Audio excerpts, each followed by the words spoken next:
Hello everyone, and peace of Christ to all of you. Please invite your friends, and if you are a Muslim, welcome. And if you are a Christian, for sure you're welcome. And if you are an atheist, oh boy, come on, welcome. You know, because I'm bored, I said to myself, let us go, you know, like when you have nothing, I mean, I don't know, Muslims don't call us, they don't dare. So I said to myself, let us go and play. You know, like, let us look after the kids. So, you know, like it appeared in front of me a video of Sister Farid. I have to whisper because I don't want him to hear us. You know, if he hears us, he might join us. And if he joins us, I will be in trouble. You know, we told this kid, if you are brave enough, call me, I will call you. And the one who hang up first is the loser. Still he won't do it. Like Mimi Hijab, he hang up on me 7 times in less than 3 minutes. Anyway, so today, Brother Fifi is going to explain to you how Christian Prince lie. And I really enjoy the response. It's fantastic. Assalamu alaikum, everyone. This is perhaps one of CP's most awkward videos. And this is why I chose it, because this is the most awkward. I mean, come on. I'm not going to choose something not awkward. I mean, this is the best you can do. Okay. Get your kids out of the room. I'm serious. Get your kids out of the room. We will talk about Muhammad. Why? Are you going to read the hadith where it says, go and bite the penis of your father? Which your prophet said? Why you want to get the kids out of the room? And what do you mean kids? Like Aisha, she was 6 years old. Is that the kid you're talking about? Or in the video you told us that she was mature and she had her period. When in the hadith it says she did not reach her period until she had the age of 14, sorry. What a potato. Hey kids, Aisha, leave the room. We will talk about panties. Go ahead. Serious. I'm not going to be responsible for this one. He is not responsible. Disclaimer. Please, disclaimer. Yalla, bismillah. Yalla, yalla, bismillah. In the name of Allah. You will talk about panties in the name of Allah. I mean, what's wrong with you? Yalla, bismillah, let us talk about panties. Actually, it match. You're right. You choose the perfect name to the perfect topic. Yalla. No problem. Chapter 33, verse number 50. Here we go. Here we go. And this is only a privilege to Muhammad. Only a privilege to Muhammad. Any believing woman and any believing woman who dictate her panty to the Prophet. If the Prophet wished to with her, actually it doesn't say, you know, it says to sleep with her. And this is only for thee, not for the believer. Isn't it obvious that this is a corrupt verse made by the corrupt man Muhammad for the benefit of Muhammad? Who is the only one who get the benefit of this privilege? Muhammad. For those curious, you'll realize by returning to commentaries that the verse is referring to the Prophet, peace be upon him, being allowed to get married without paying a dowry. CP. How I missed that. Muhammad is getting sex for free. Brothers and sisters, Ibn Kathir, and I believe in women if she offer herself to the Prophet and the Prophet wishes to marry her. A privilege for you only. Okay. Okay, why Muhammad should not pay for the sex he will get from the women? Isn't it you Muslim? You say that the dowry is the right of the women for her protection? And where it says to with her, and why he have, I mean, is he a Muslim or he is above Islam? Obviously Muhammad have a privilege, all of them about money and sex. And this is your translation, a privilege for you only. Which a prophet he have a privilege for him only? Isn't it the prophet is the first one who to follow the law? Or he have his own law? God, he made a special law for Muhammad, so he's not a Muslim? Because now, if we say to you, is that for Muslim? You will say no. This is not for Muslims. So this is for who? Muhammad was a Hindu? And look, in my video, I was showing Tafsir al-Qurtubi. He went to Tafsir Ibn Kathir where he said nothing. Because we are talking about what? We are talking about not only women offer herself, we are talking about Zainab, Muhammad is sleeping with Zainab, Muhammad doing the boom boom to Zainab, Muhammad he spy at Zainab, Muhammad he sees Zainab standing, seeing see-through clothing. All of this is gone. He went to Ibn Kathir because there's nothing. And from all the tafsir, he called this, that's it. He refuted me. That's it. The story is over. And if I say to him, do you accept Ibn Kathir for different verses? He will say no. Like this idiot, when he spoke to me with Mimi Hijab, he said to me, oh, you said that Paul is a messenger of Allah in Ibn Kathir book. Huh? It says there the reporter is this guy. Give us, I give you 3 seconds to give me the reference. 30 seconds. And then I was reading from different book of Ibn Kathir. And both idiot, they were reading the same tafsir. I was reading from different book. I told him, I'm reading from different book, you idiot. So he refuted me now by saying Ibn Kathir, he said, this is only privilege for the Prophet, just not to pay dowry, that's all. That's all. Yeah. That's the only privilege he got. Poor Muhammad. Look like Allah is not favoring Muhammad at all. Go. Let us hear more. He has a completely different interpretation, which is... I was reading Al-Qurtubi. It's my interpretation. much more than just an interpretation. Rather, it's just an outright lie. This is what it says. This is about those are the whores of Muhammad. They are not his wives. They are offering themselves for sex. First lie. CP argues that the verse is saying that this ruling is a free pass for the Prophet, peace be upon him, to have sex with whomever he likes. The text does not say this, and we can see quite clearly that the verse... Hold on. Look, guys, the text. And look, he have an arrow. It says, whoever wished to with her. So now it's not about having sex with everybody. It's whoever he wished to with, brother. I mean, don't you see it? Are you blind? Look, he got you busted. Look, whoever he wished to with, how he with her. This is your Muslim translation. Whoever he wish. It's not true. Not every woman he was, whoever he wished, but not every woman. Only the one he wished. To what? To with her. What, the word with her here, which is your translation, mean what exactly? He will put her in the shelf? He will take her, put her in the storage room, in the kitchen, or in the bedroom. Potato. Get us more busted, please. Go ahead. Let us continue. Is referring to marriage. So marriage, whoever he want to marry. I mean, the Muslim, they can have only 4 wives. According to Fifi, Muhammad, he can marry as many as he wishes. Privilege, brother. Only, I mean, what's wrong with that? Okay, but if a Muslim, he have 5 wives, like let us say he have 4 and then he got number 5. Is that adultery in Islam? They will say, yes, haram, brother. Okay.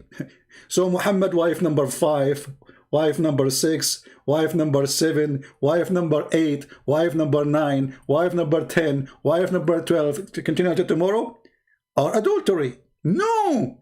Brother, it is not adultery because it's a privilege for the Prophet.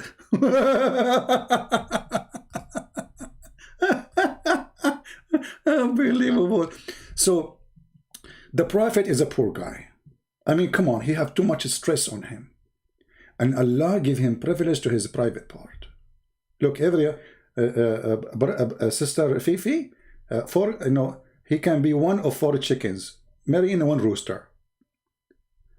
But her husband, he cannot marry the chicken number 5. Haram. That's adultery, fornication. But the Prophet, he can do fornication number 5, fornication number 6, fornication number 7, fornication number 8, fornication number 10, fornication number 11, 12, 13, 14, 14, because he's a Prophet. It's a privilege. I mean, come on. Have you been a prophet before? They will say to you, what about like in the Old Testament, it says there is a prophet, he have 700 wives. It's not God. This guy is a king and he was a lousy person. And even the God, he condemned his behavior. And the story even mentioned in your book. He have 99 goats. My brother, he have 99 goats. So Muhammad, he have a privilege, and the privilege is about his private part. And yet, the prophet, he don't have sex with whoever he want, only with the women he wish, between two brackets, with her.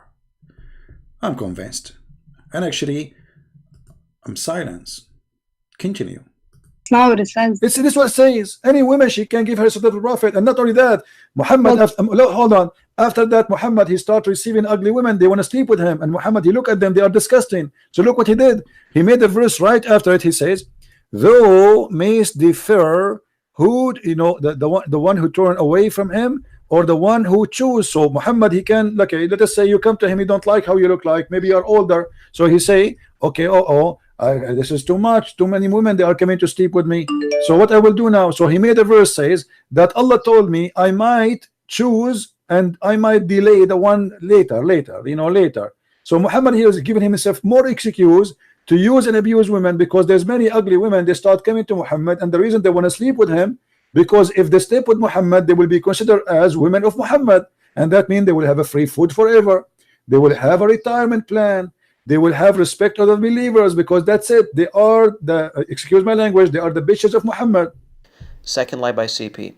There is no evidence for his claim that this has to do with unattractive women.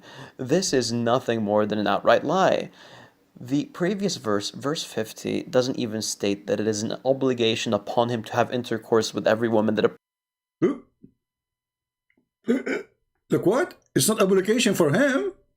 It's a privilege. Do you see the difference between obligation and privilege? Isn't it you who posed for us a second ago saying this is a privilege?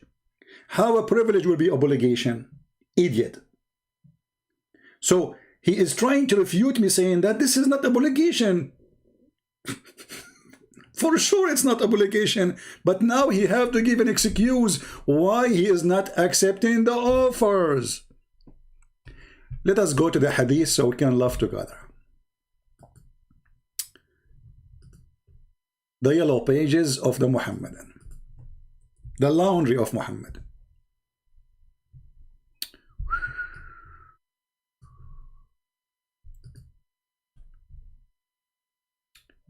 I was among the people with the Prophet when a woman stood up and said, O Messenger of Allah, she has offered herself between two brackets in marriage. He's so handsome. I mean, you cannot do what you can say. I mean, women, they are lined up. So see what you think of her. He remained silent.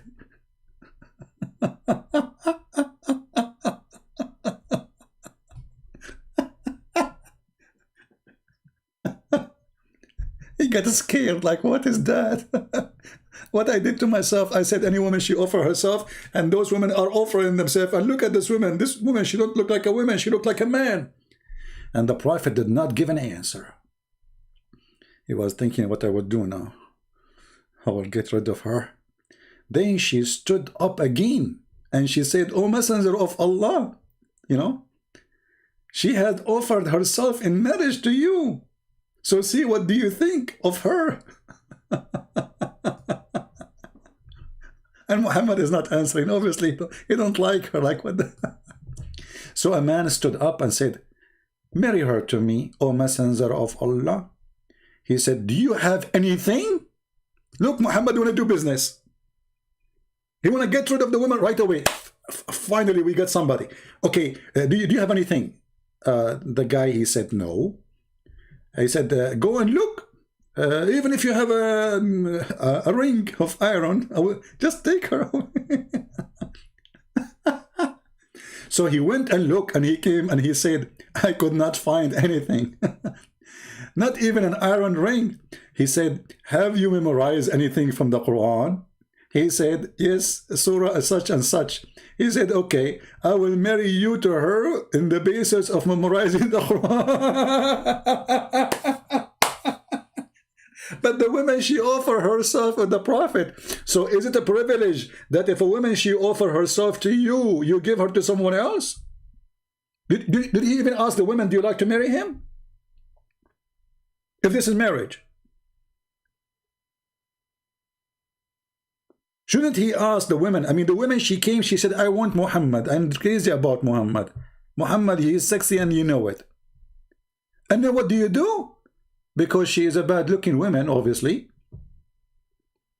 He gave her to someone else. Who gave you the right? Is that a privilege to the Prophet? I marry her to you? Or she gave herself to me, so now I own her. So I can give her to you. What is that? Based in what logic, what religion? A woman, she offered herself to the Prophet. The Prophet, he gave her to someone else.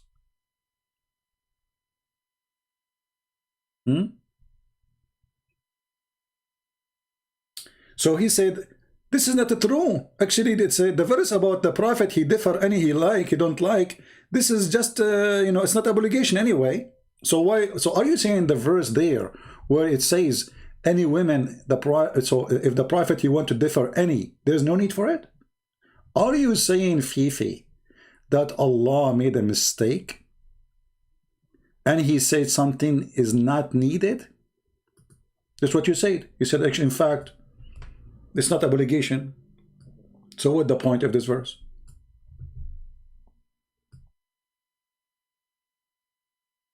If it's not obligation anyway. Correct, guys? We heard Fifi saying that it's not an obligation. And as long as it's not obligation, that means there's no reason for this verse to come. To say, oh, okay, you know what? You can differ any, you can delay, you can refuse, you can accept. If it is not obligation anyway. So what the point of this verse? Obviously, the point is Muhammad giving himself an excuse now because he opened the door for offer. And people want to know why their offer is rejected.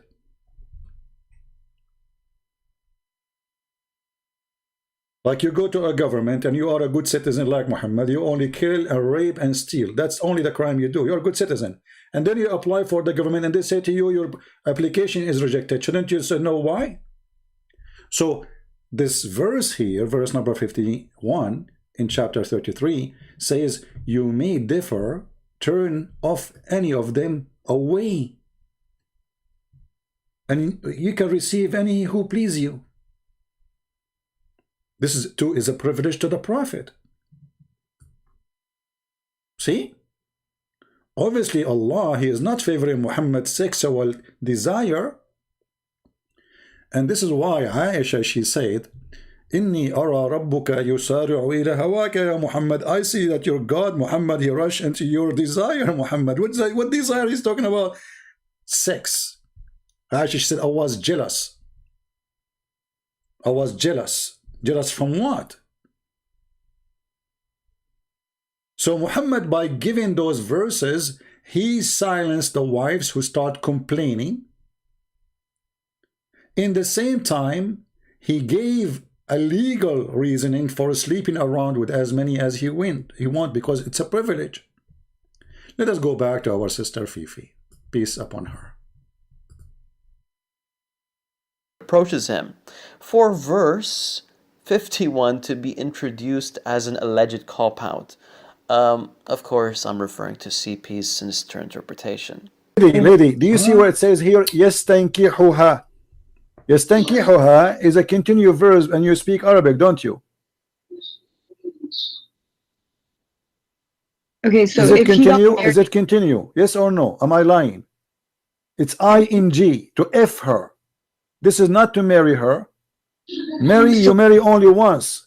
Okay, not so why does it say if the Prophet wishes to wed her? What does that mean? What is with her? There's no with her here. Okay, so, and nikah in Arabic means marriage. No, let me show you. Here we go. I will show you from your Islamic website what is the nikah mean. Give me a second. Here we go. We don't make things up, lady.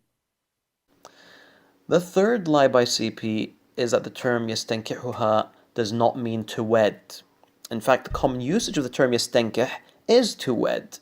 His denial of this and preference of to have intercourse is one that is hate-driven. CP will be refuting himself shortly, by the way. Let us see. In Okay. Islam, marriage is not restricted of a platonic relationship between a husband and wife, nor it is solely for procreation. The Islamic term of marriage is nikah. You see it? Literally means sexual intercourse.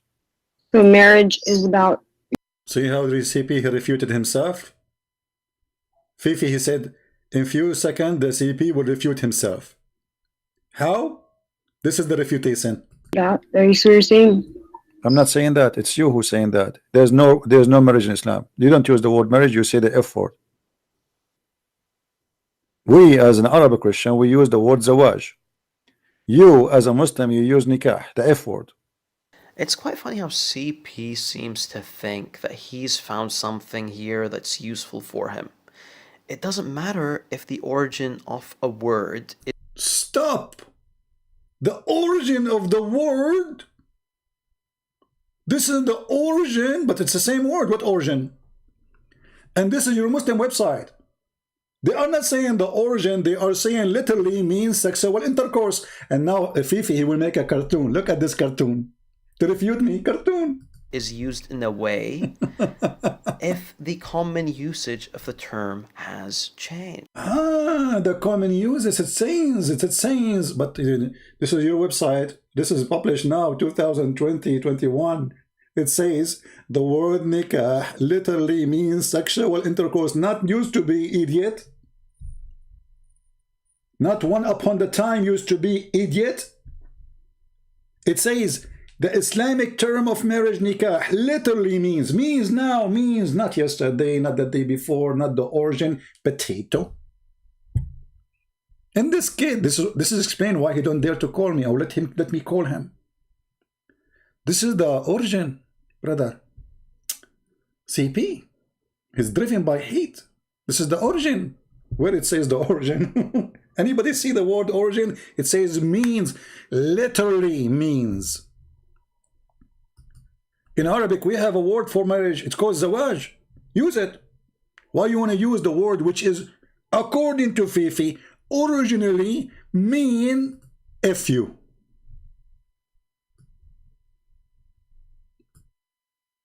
Why you want to use it? He just admitted, according to him, this is originally, brother, originally. But the Muslim website says no. Literally means. This is what it means. Not used to mean, before it used to mean, in the past used to mean, centuries ago it used to mean, thousands of years used to mean. It means. Means. And this is your Muslim website. So he could not answer, so he said, originally, this is originally, brother. See, we got you busted. And now he will make a cartoon for you. So you can laugh. I want to laugh too. Originally. Play the cartoon for us. Imagine this scenario.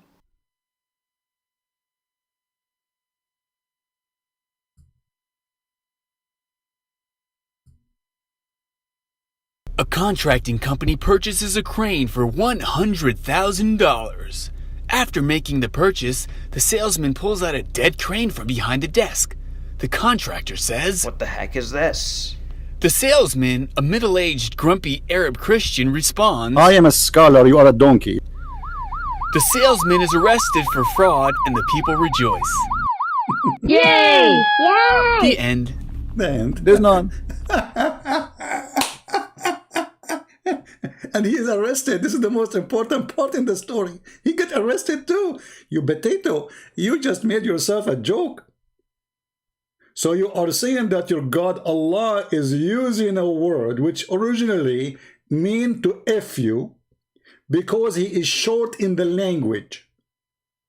And now there's a guy, he is a middle-aged Christian, as you called him. He's a grumpy. Like what? 54 and 6 years old girl? together. Hey, wife, where are you? Come on, come from under the table. Yeah, come on. Grimby. So, Allah, brothers and sisters, this is the origin of the word. Yes, this is true.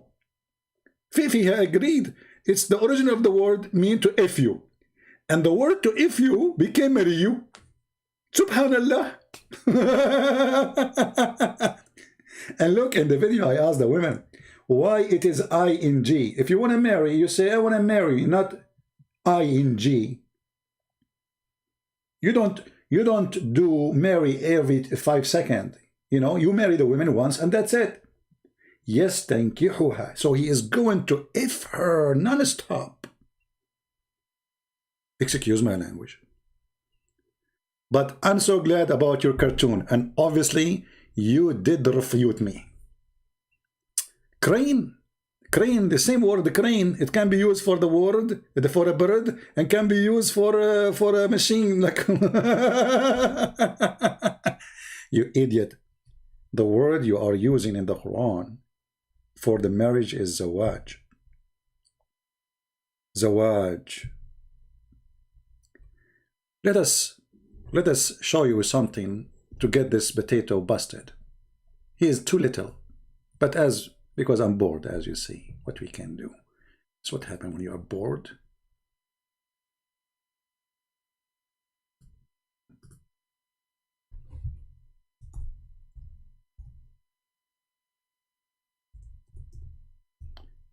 We are typing in English again. This is typing Arabic.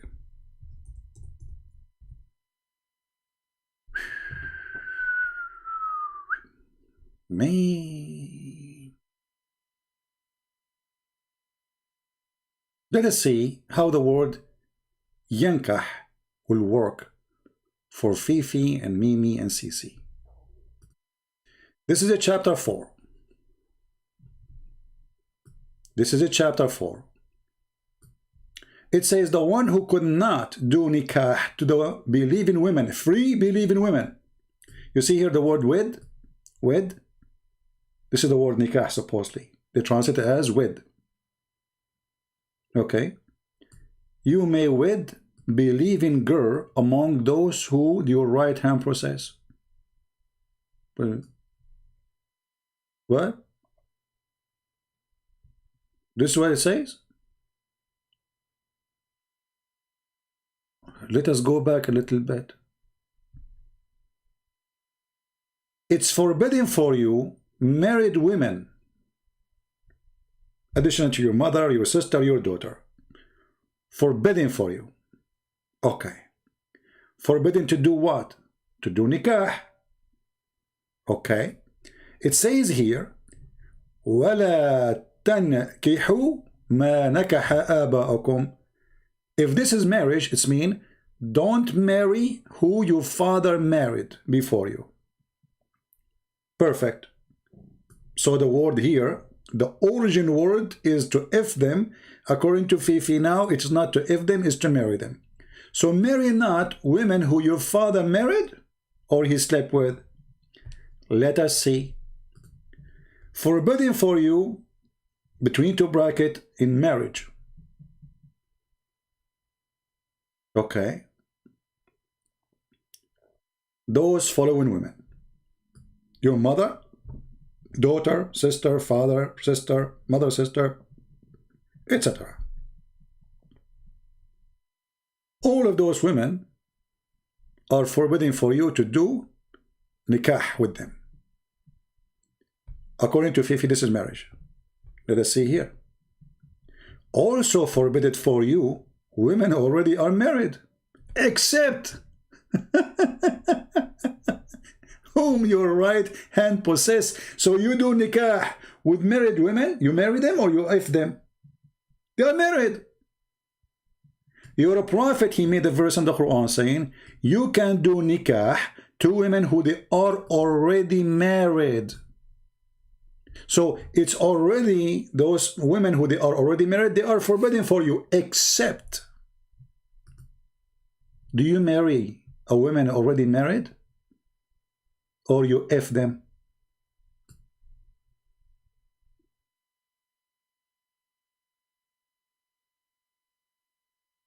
The verse after it, it goes farther. Hey, Abdullah, after we finish the video, my friend, I will let you call me, no problem. Just give me some time. I told you, finish the topic, we will take your call. You are welcome. Read this verse here with me. If any of you could not have nikah to a free woman, what he will do? Let us change the translator. Because it's lawful for you to sleep with your slaves anyway. So what do you mean wed? What do you mean wed? They keep repeating, saying to marry, to marry, to marry. Okay, as an example, Muhammad, he have a woman, she is his slave. Her name is Mary the Copt. Did he do nikah to her or he didn't marry her? The answer, he did nikah to her. And this is the story where Muhammad got busted by his wife and she found him sleeping with Mary the Copt. Was Muhammad doing nikah to her as effort or nikah to her as wedding her? Muslims, you know, they say to you, oh, this is a woman he married. Liars. We can show you the fatwa where it says the Prophet never married Mary the Copt. So according to what law he was sleeping with her? They will say to you, she is his right hand process. Stupid. The right hand process is women who they are slaves from war. Mary, she is not. She was a gift. Your prophet here received gift, a human trafficking.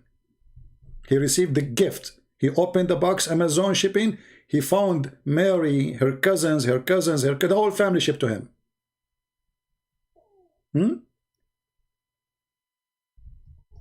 Let us find the fatwa, so the Muslim will not say he married her.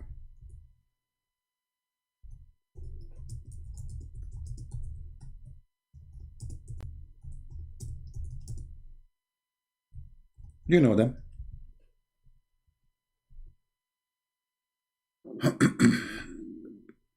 Oh, my stomach is talking.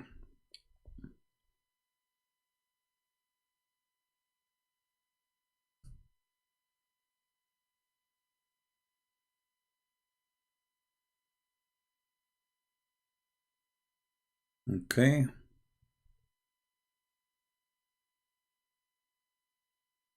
I'm just searching for the thing, the fatwa. Okay, here we go. This is the Muslim website, Islam question and answer. Those supposedly are scholars, not like Fifi and Mimi and Susu. Fifi, he say Allah have hands. Muhammad hijab, he says, who said so? Okay. Question. Was Maria al-Qubtiyya one of the mothers of the believers? Muhammad even made them mother of the believers so nobody can sleep with them. Privilege to the Prophet. He sleep with women, that's it. Nobody can have her. Even after he died. He owned the women. Question. There's no doubt that Maria the Qubtiyya was the cucumber. I don't know how to say the word. Concubine. She was the cucumber of the Prophet. He insert her as he wish. Praise be to Allah. The answer. The Prophet, peace and blessing upon him, he did not marry Maria the Qubtiyya. Rather, she was a sex slave. And she is a gift from the ruler of Egypt. So the Quran says it is lawful for you to F women who they are, even if they are married, as we showed you in chapter 4 verse 24. Even if they are married, you can't do nikah to them. So nikah cannot be marriage. Muhammad was doing nikah to marry the Copt without marriage, and he never married her. And the Quran gave Muhammad license to have sex with right hand possessed from war. This woman, as you see, she was given to him by Al-Muqawqas, the ruler of Egypt.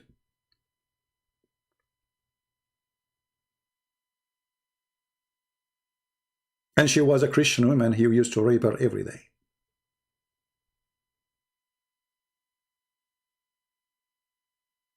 He did not marry her.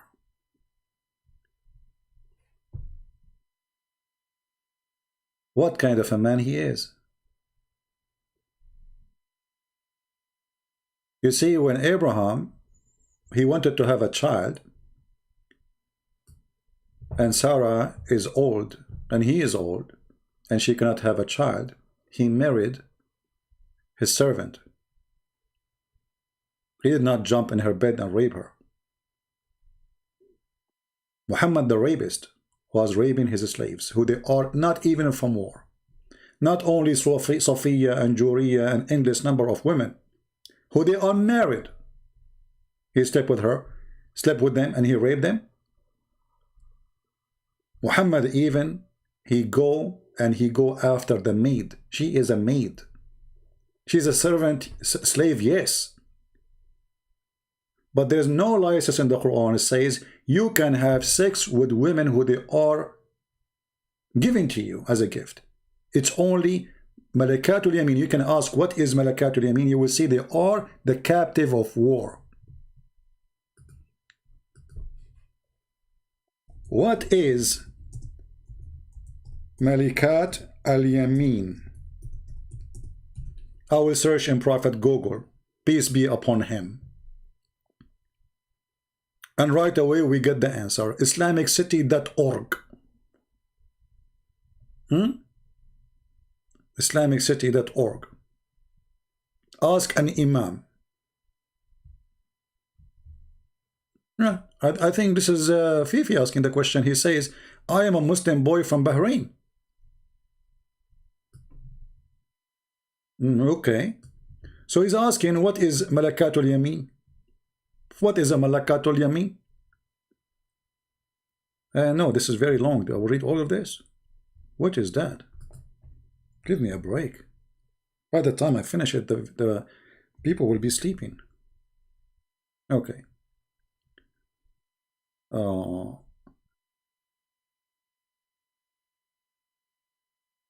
They are a spoil of war.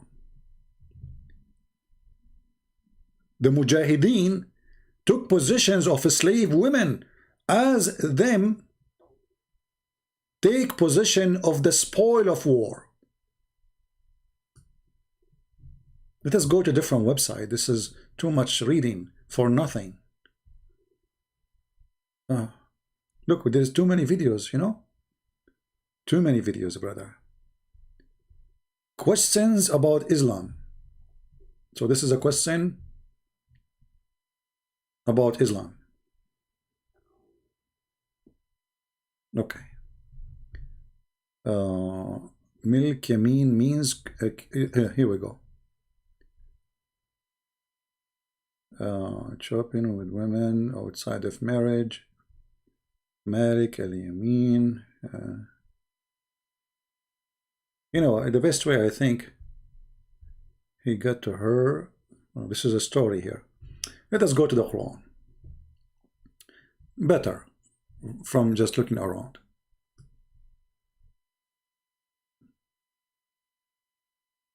Actually, it's in front of us where we are looking. Here we go. In the Muslim translation, it says the captives, read it. It's forbidden for you, married women. They are forbidden for you. Save those who they are captive. What do you do to them? You do nikah. So they are captive. Those are the right hand possessed. Why don't I go and look around? It's in front of us. So Muhammad, he legalized it, and he using the F word instead of the word marriage, because there is no marriage in Islam. You know, when Muhammad, he said, if any man and women, they like to F each other for 3 days and 3 nights, did he say the word marriage? Did he mention the word marriage? Let us go and see.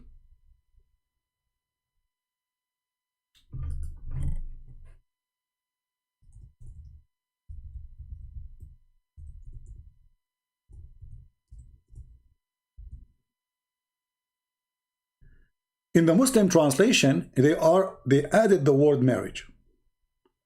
But is it true the word marriage is there? No, never. Read carefully. أيما رجل وامرأة توافقا فعشرة ما بينهما 3 ليال فإن أحبا أن يتزايدا أو يتتاركا تتاركا. Can we take this to the Google translation? Shall we? And then we will find there is no word marriages exist.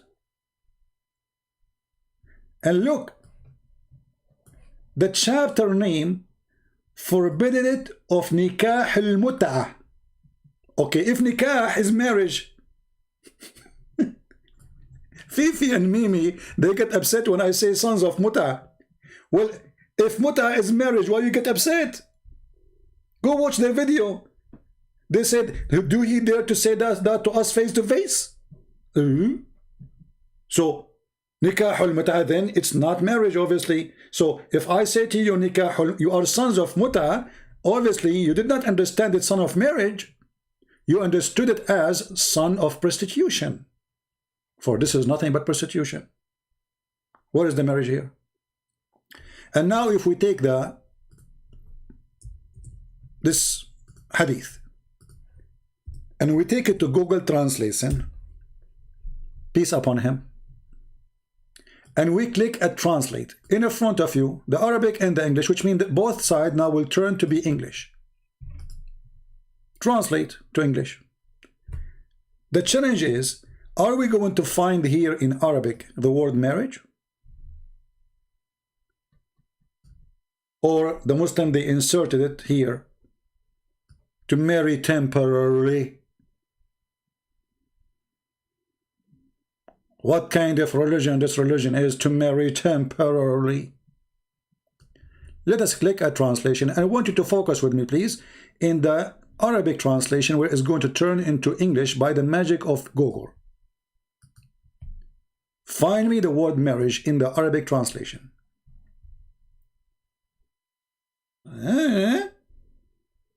There's no marriage. Any women and man, they agree together to do boom boom for 3 nights, not the translation here is wrong, 10 nights, 3 nights, and they'd like to increase. They increase. If they like to leave each other, they can leave each other, but there's no marriage. And now Fifi, the smart boy, he will say to you, it says here this is abrogated. Why, Allah, he found that he's wrong? Or because people start asking questions like us, what kind of religion is, where people, they go and rent each other for one night stand. So there's no marriage.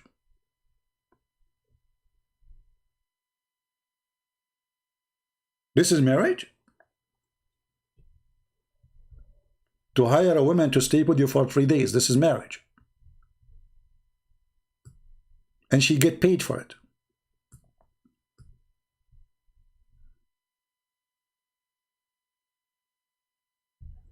Unbelievable. And then, if we go, let us do this a little bit. You know, we mentioned in the video, and Fifi, he answered, he said, Christian Prince would refute himself. He said the origin of the word is nikah. The origin. Okay. Let us go there.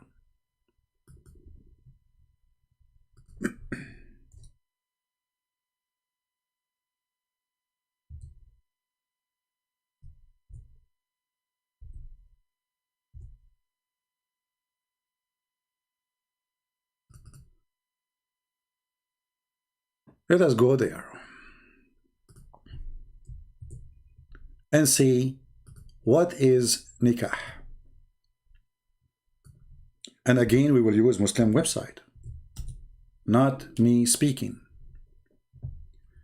Here we showed you that the word nikah means literally sexual intercourse. That's it. Okay. But how you do nikah with the women in Islam? What is the duty of a woman in Islam? The women who will do, you will do nikah with her. What is that? what she is exactly doing. Read carefully. In some work, let us zoom in.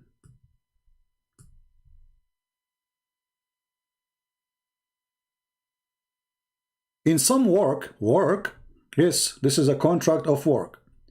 A special term is applied to women who participate in the muta. Between in Arabic now they are saying mustajara. What mustajara mean? Or rented women. Muta is considered kind of rental. Let us stop here. As long the word muta, the Muslim, they add to it the word marriage. So how it is marriage and you are renting the women?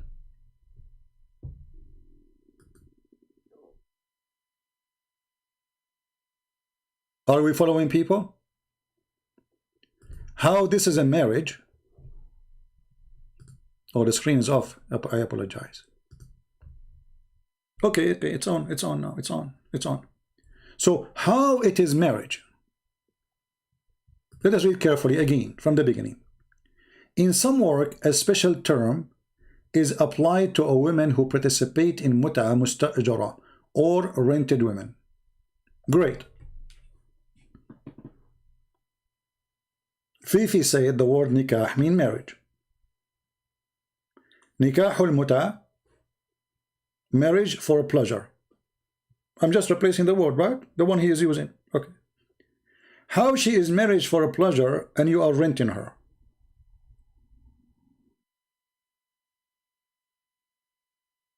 Any Muslim can tell me? How we can rent a woman? By marrying her? When you marry a woman, you are renting her? Or you are renting her private part? Muta is considered a kind of rental because in general, a man basic aim of this kind, between two bracket, marriage is sexual enjoyment of the women. This is the aim of this marriage. How we can call it marriage? So we rent the women in Islam. She is married. She's rented, yes, but she is married, brother. This is legal, halal. And my purpose of renting you is sleeping with you, halal. It's not to have a family. No. Just we want a boom. 3 days, 3 nights. What is the word marriage? This is why in the hadith of Muhammad, the word marriage never appear. In return, the woman she receive as a return of his enjoyment, she receive a certain amount of money or a property. So in the video, Fifi, he said the Prophet, he don't need to pay dowry. Remember? He don't need to pay rent. The Prophet, he will rent the women for free.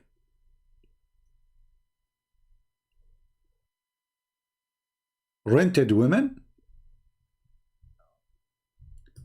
In defining rental, just says that this is gain the possession of the benefit of exchange for a specific sum.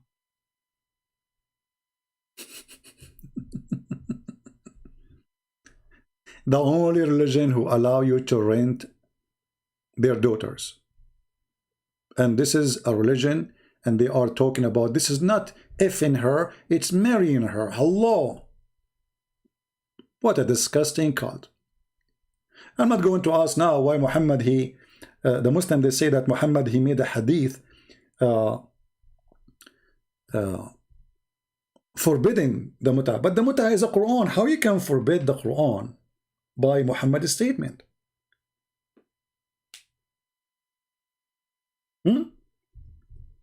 Allah, he said you can rent women.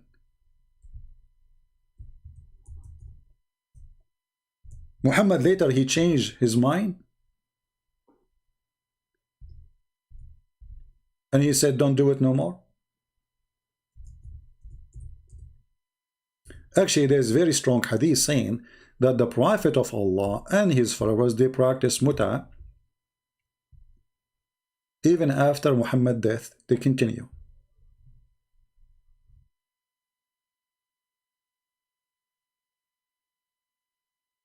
Right?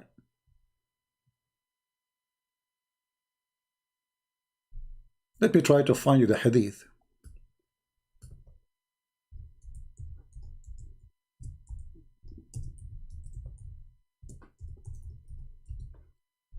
Give me a second.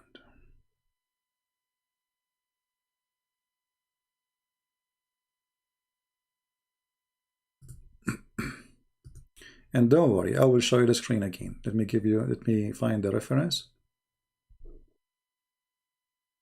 By the way, a few hours later, we will be live on air. I don't know how we can do it now. Maybe I will change the timing. Let's see.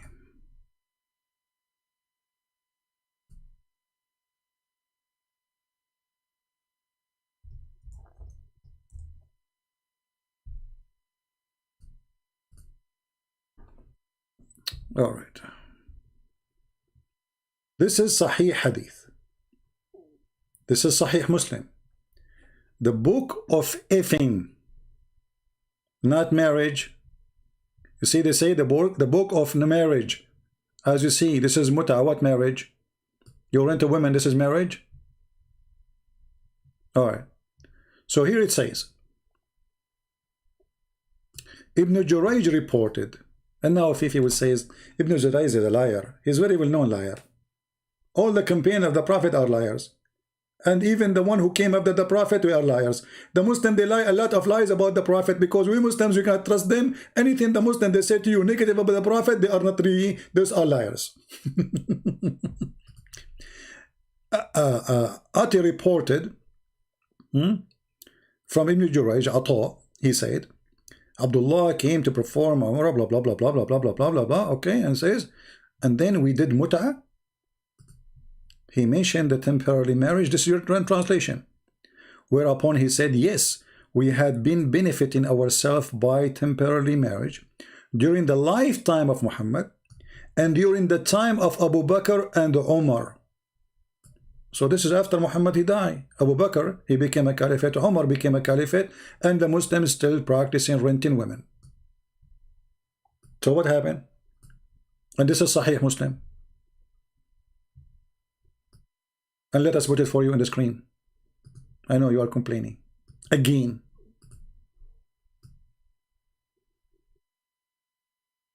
The book of Nikah, the effing book, chapter of Nikah al-Mut'ah. Permitted, then abrogated, then permitted, then abrogated, then permitted, then abrogated. What is this? Is it a joke? Was Allah changing his mind? Allow it, don't allow it, allow it, don't allow it, allow it, don't allow it, allow it, don't allow it, don't allow it. And then here it says,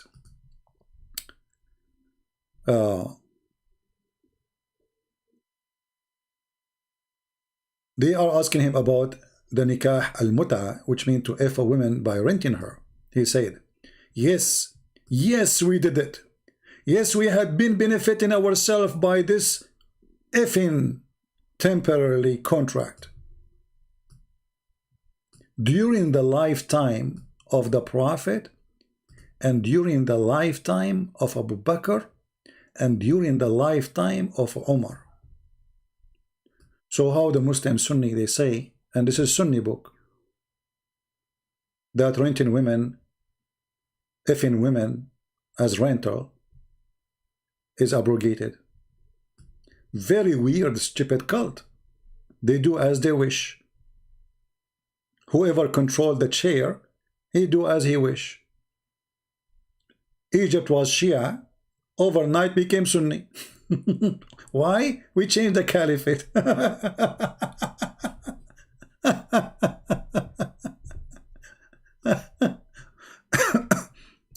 So now let us continue with the video of our sister Fifi, because this is taking so long.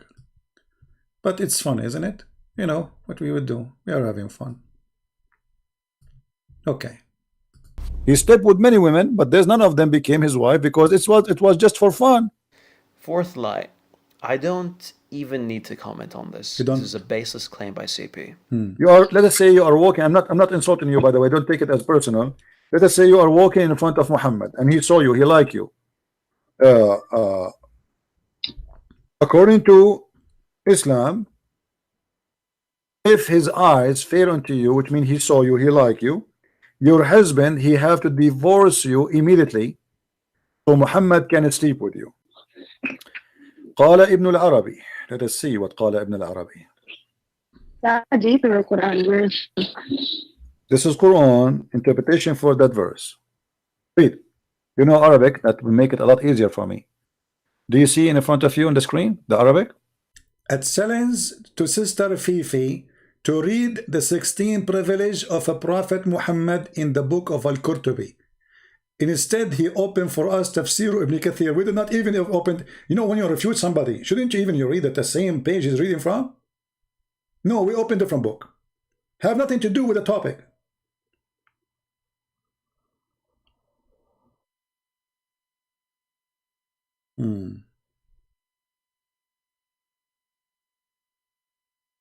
This is what I was reading, Al-Qurtubi. Let us read together. Do you see it, Sarah? I Do you see the Arabic? see it. Okay, does it say إذا وقع بصره على امرأة وجب على زوجها طلاقها وحل له نكاحها? How disgusting that is. You just said you don't accept that. If Muhammad, he look at you and he like you, your husband must divorce you immediately. So the Prophet, he can, with my respect to you, he can sleep with you. Fifth lie. CP makes the claim that this is according to Islam. And that's just the way it is. Now, in reality, it's a fringe opinion that seems to have only been attributed to Al-Juwayni.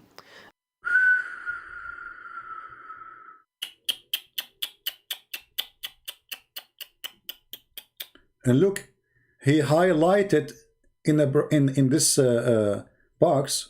Okay, what do you say, Al-Juwayni? Where is the Juwayni? Where is the word Al-Juwayni? What is that? And look. You see the arrow? Because you don't speak Arabic, you think when you see this arrow and he put it between brackets, it says وَقَدْ مَضَى مَا لِلْعُلَمَاءِ فِي قِصَّةِ زَيْدٍ مِنْ هَذَا الْمَعْنَى. This is reported by many scholars, and many of them, you know, they spoke about it.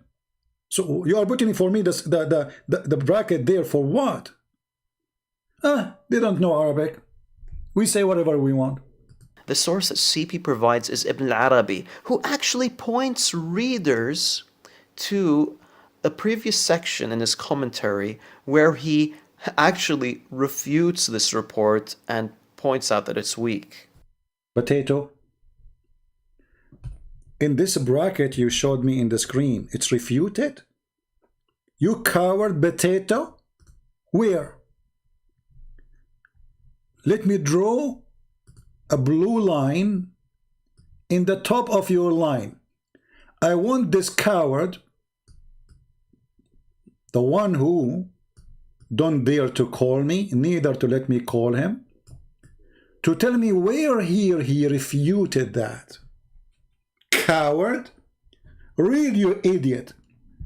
It says regarding their saying that the Prophet of Allah, he saw her and he fell, and she fell into his heart, which means he have a lust for her.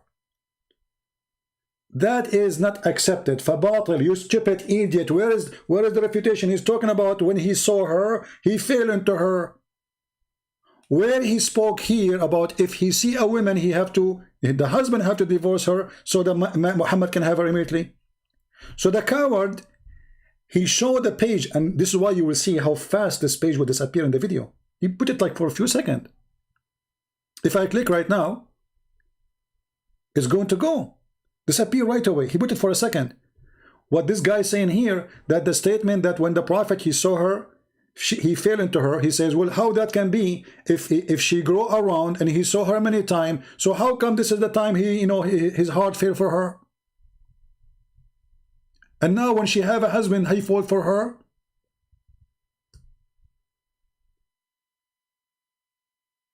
And did she offer herself to him? So he's saying, Zainab, she did not offer herself? Which is that have nothing to do with our topic. I just said to the women, and this is what he's supposed to try to refute, that if the prophet, his eyes fall into a woman, her husband must divorce her. You said, this is refuting what I said where?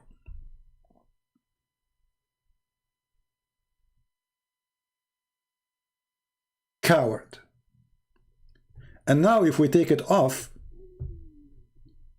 you will see that this statement appear in the screen for a few seconds. Let us go back. How long he will put it in the screen? A previous section in his commentary where he actually refutes this report and points out. Coward, this is not the same commentary, and you are an idiot. Let me show you. The same statement and the same book, and you are a potato.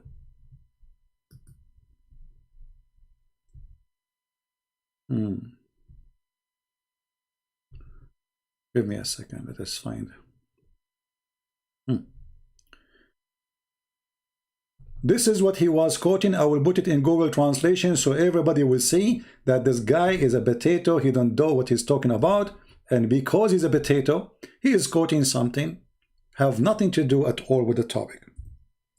I said that Ibn al-Arabi said that if the prophet, his eyes fall into a woman, her husband must divorce her.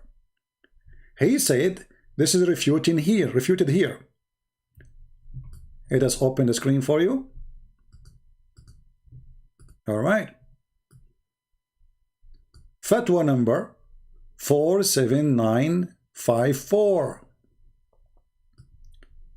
How accurate the story of etc. which mentioned in Al-Tabari, Al-Qurtubi, etc. Talking about the same topic. Then this guy, he searched Google, he did not know where he's quoting from. He said this is from the same place. The place I'm reading from, you idiot, was Al-Qurtubi. Here what you quote for me is this part.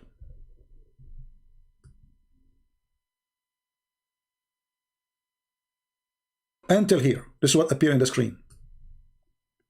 So now if we click at translate using Google translation, are we going to find any relationship of the topic we are talking about, that if the prophet, his eyes fall into a woman, her husband must divorce her?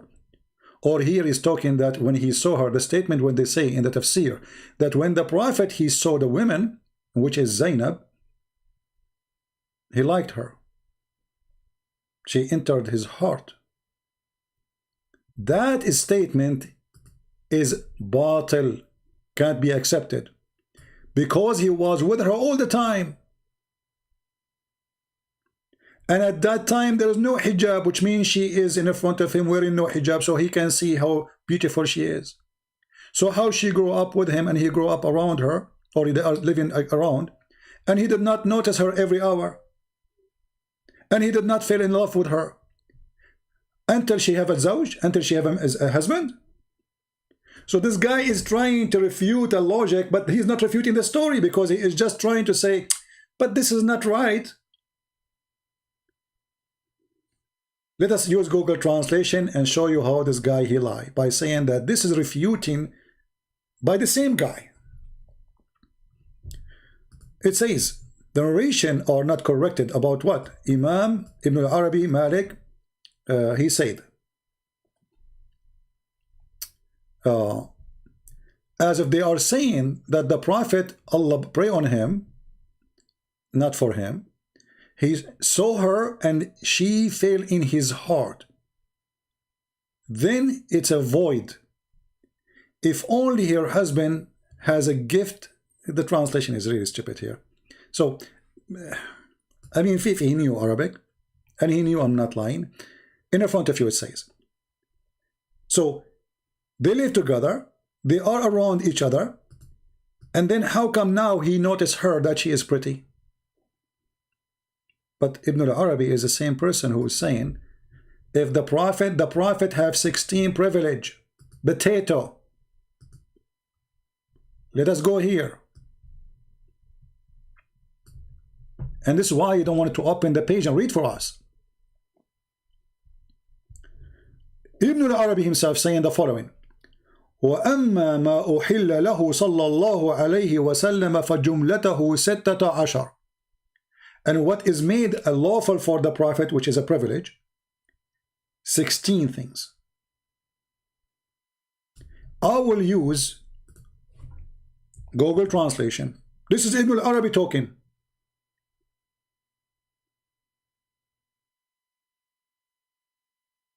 And Al-Qurtubi is quoting Ibn al-Arabi about the privilege of Muhammad.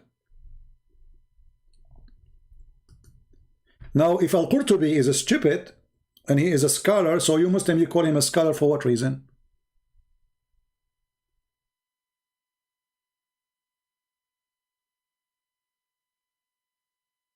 Ibn al-Arabi confirmed that this statement, إذا وقع بصره على امرأة وجب على زوجها طلاقها وحل له نكاحها. قال Ibn al-Arabi هكذا قال إمام الحرمين. And this is what the Imam of al-Haramain he said. And what other scholars they mention in the story of Zayd.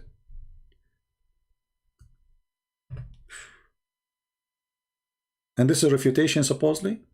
So it is mentioned truly in the Quran interpretation in many Islamic books, not only in Al-Qurtubi, that the Prophet, when he saw Zainab,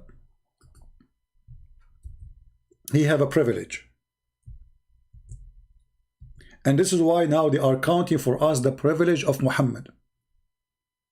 What is the privilege of Muhammad?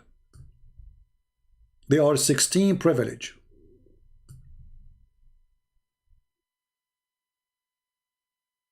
They are 16 privilege.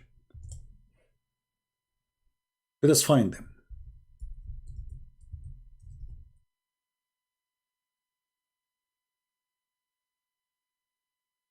"16 privilege for a prophet of Allah."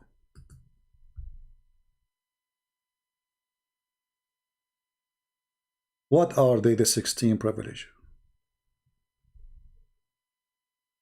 He start counting for us the privilege Muhammad he have in this page. And then until he arrived to the 10, most of them is about sex and booty. The best of the booty, privilege given only for Muhammad, the best of the booty, the best of the money, the biggest TV screen. And then he arrived to the one number 10. And he say here,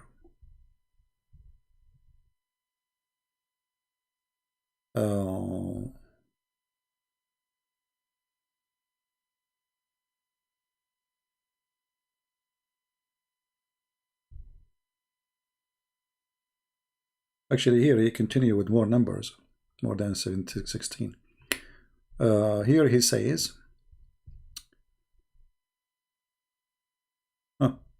number 10, if his eyesight falls on the woman, her husband must divorce her and her marriage is permissible for him. Fifi, he said, well, no, he have to wait iddah. He have to wait 3-month period. That is the important now. Because I said, so he can have her immediately. Yes, immediately.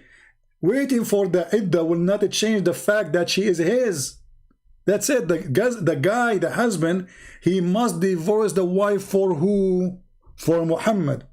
Who is going to sleep with her when the 3 months is over to be sure she is not carrying a child from the previous man? Muhammad. So immediately. She is his immediately. If his eyes fall on a woman. And why Fifi did not read that for us and tell us why even you Muslims saying this?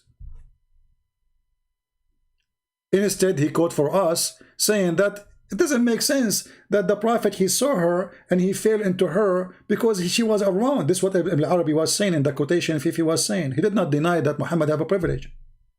You see the coward? I will give you the link for this, and you can use Google Translation yourself.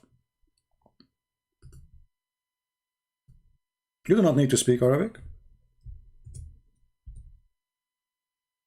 It's a privilege. They are counting his privilege. Here there is no opinion. This is not opinion. The privilege of the Prophet. Only Muhammad have those privilege. If his eyes fall into a woman,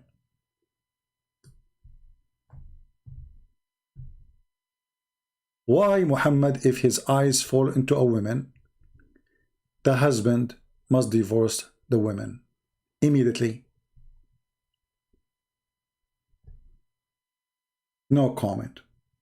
Let us go back to the video because this is getting so long, and supposedly I will be live and again in 2 hours or 3 hours, I don't know.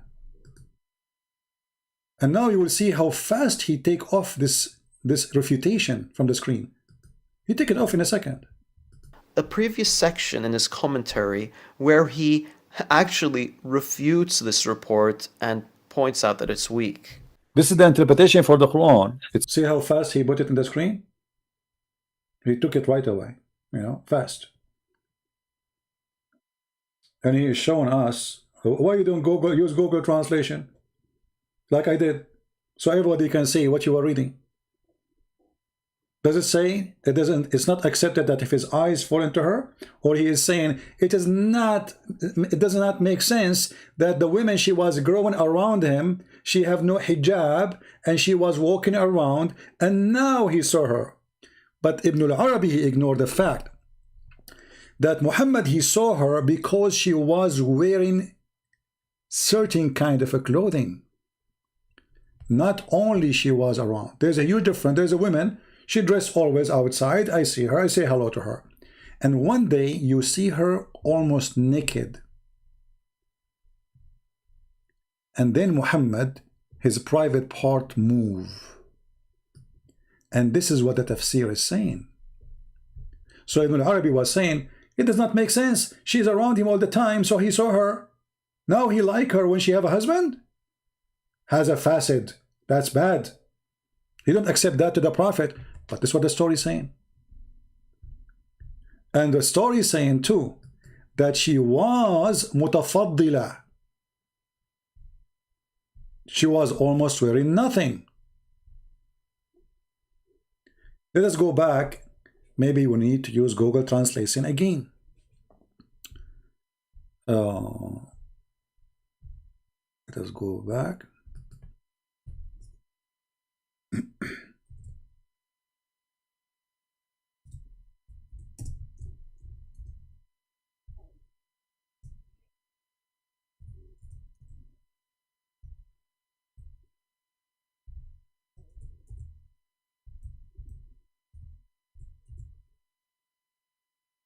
Give me a second.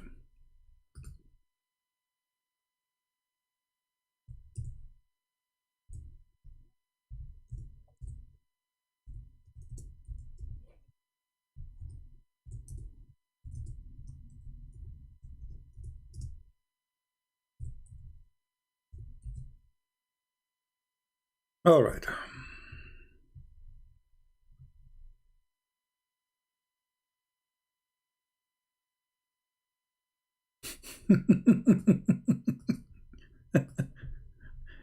Fifi refuting me. I like it. See what happened to you, Fifi, when I have time? Let us see now. Let us see what will happen.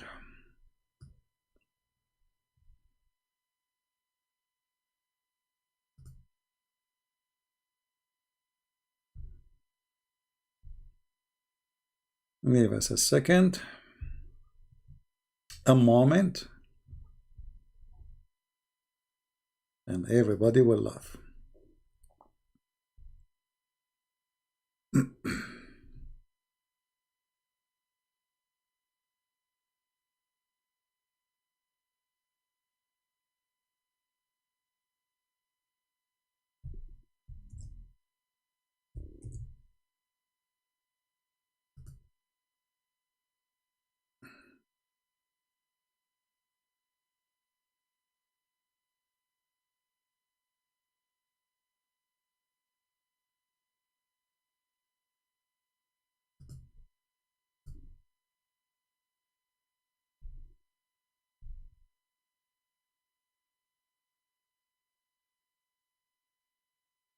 See,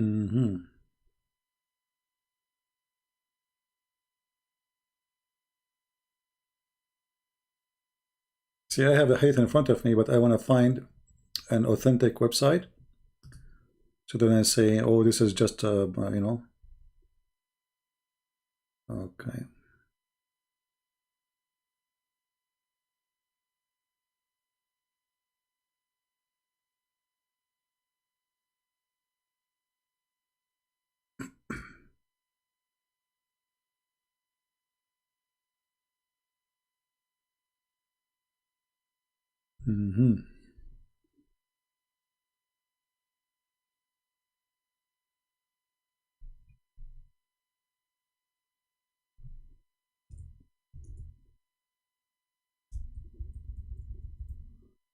For some reason, hold on.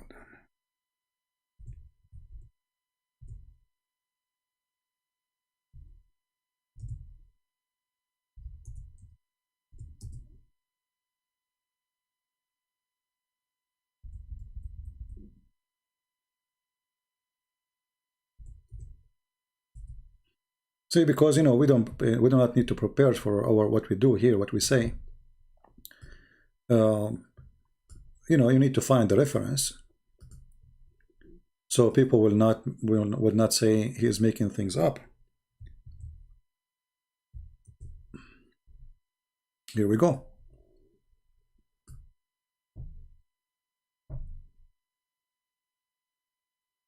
Read carefully with me. How Muhammad, now he saw Zainab. Did he see her normally like she is walking in the street or coming to his house? No. It says here,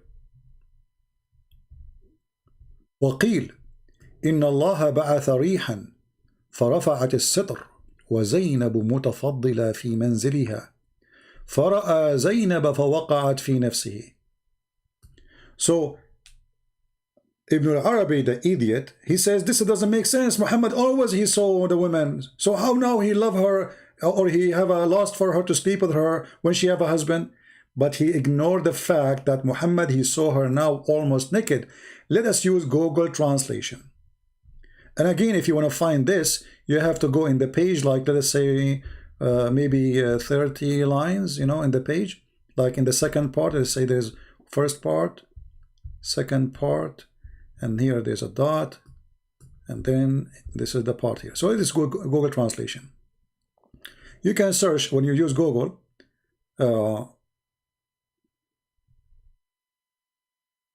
search for the word wind, maybe, in the page. That Allah, he sent wind, and that lift up the curtain. And Zainab, she was mutafaddila, which means she is almost wearing nothing. She is wearing clothing, you know, fit for a wife in the house. Mutafaddila, which means she is wearing something revealing in her house. And then he saw her. Let us click at Google Translate. Okay. And now let us search for the word wind, so we can find it easy in the page. So Allah, he sent wind, so she lifted the veil, and Zainab, who was mutafaddila, not best, mutafaddila, Google translation is translating the word mutafaddila as best. She was almost wearing nothing in her house. And then he saw Zainab, and she fall into himself. He have a desire. So the quotation, this potato he was quoting for us, this guy was trying to refute this point here. Not about any women, his eyes fall into her, her husband must divorce her. He said, but Zainab, she was with him all the time. He saw her many times. Even before the hijab was revealed, which means she was showing her hair. How come he did not like her? How we knew we didn't like her? I believe that Muhammad was sleeping with the women a long time ago. I believe Muhammad, he married her to Zayd so he can have access to the husband, because he is his son. So if people, they ask him, if the wife, she asks him, where are you going? He say, to my son. In the same time, he is sleeping with the women. I believe all this story here is a fabrication. Muhammad already is fornicating with the women, who is his own son by adoption. And here, ask yourself a question. This is what the Muslims say about their prophet. not the enemy of Islam. Why the Muslim want to say this, and why it is in their book? And the guy, like, did the Muslim threat him, change it, take it off? Did anyone call Al-Qurtubi a liar? Did they say you are not a scholar, you are the donkey? Why you publish his book? Why you call him Imam Al-Qurtubi? Imam. Why you call Imam Al-Arab, Ibn Al-Arabi? So the Muslims are reporting this story for us, and now the Muslim trying to deny the story which they reported for us. Can you believe it? And here you need to ask yourself a question. What this garbage is about? I mean, why all of this about sex? Muhammad, he have many wives. Muhammad, he have unlimited number of slaves. Why he need to take this woman? Because she is so beautiful and she is so white. And Muhammad himself is obsessed with white women. Read carefully. She have something special.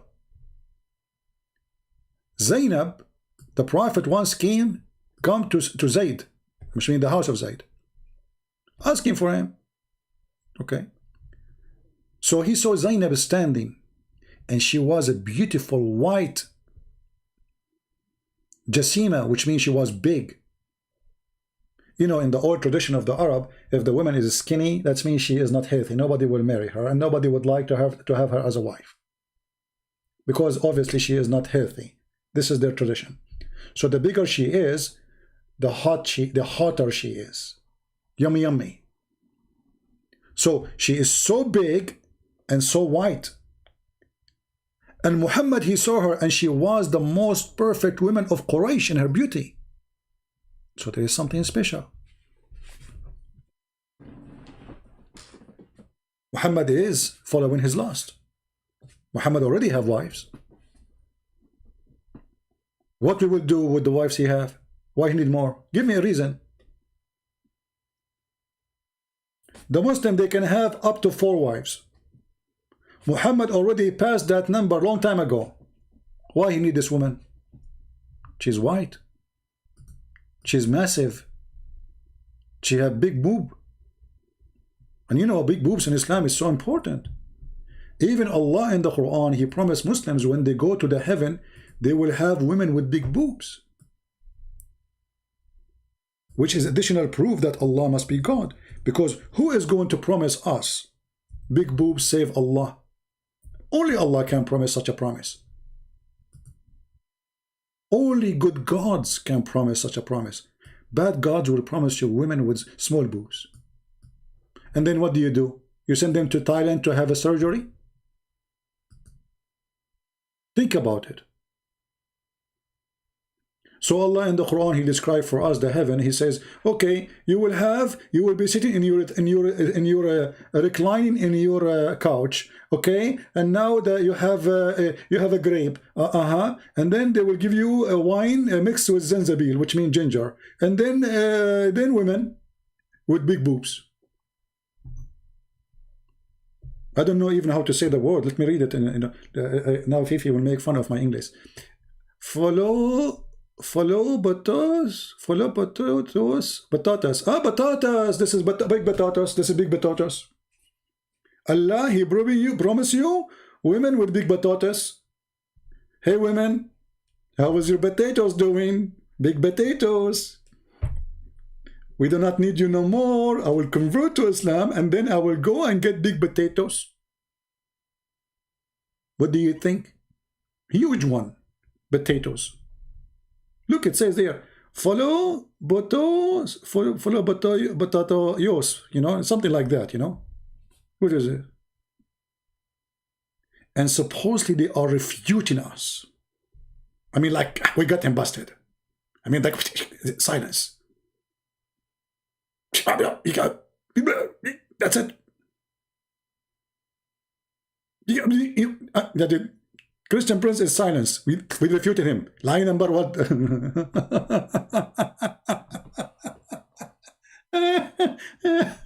Unbelievable. So beautiful.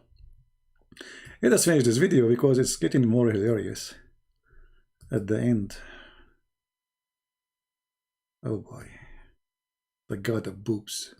Endless penis. It says clearly that if the Prophet of Allah, his eyes fall into a woman. Let us move this. We play this part. Let us move to the part he did not speak yet. Okay. Two lies here. As I've just mentioned, CP is using a false report from the Zayd and Zaynab matter to argue this point. CP False report? I'm reading Al-Qurtubi. I'm reading, guys, I'm reporting false report. claims that this has to do with intercourse outside of marriage and that this should occur immediately. However, the text that CP is referring to clearly states that the Prophet, peace be upon him, got married to Zaynab, not had. Look how good he is. He did marry Zainab. He did not sleep with her.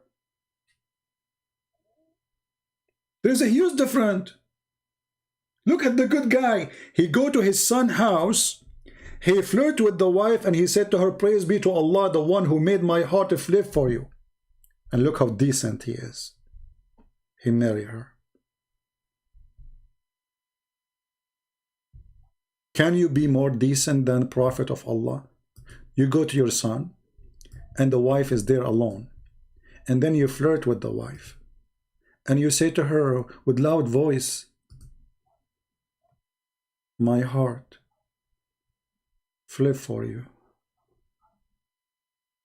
The wife, she's big and white and beautiful.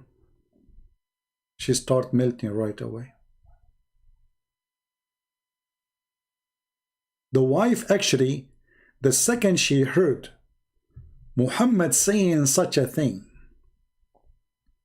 she could not believe it. She felt like she is in Havana and she want to dance samba.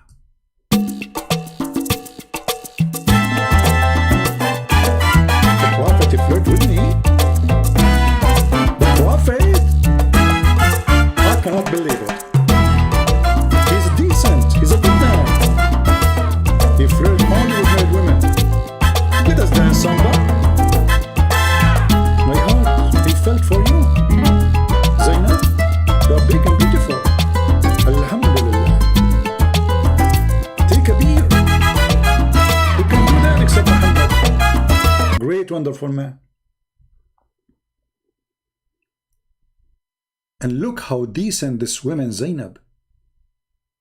Obviously, she is in bed with him already long time ago.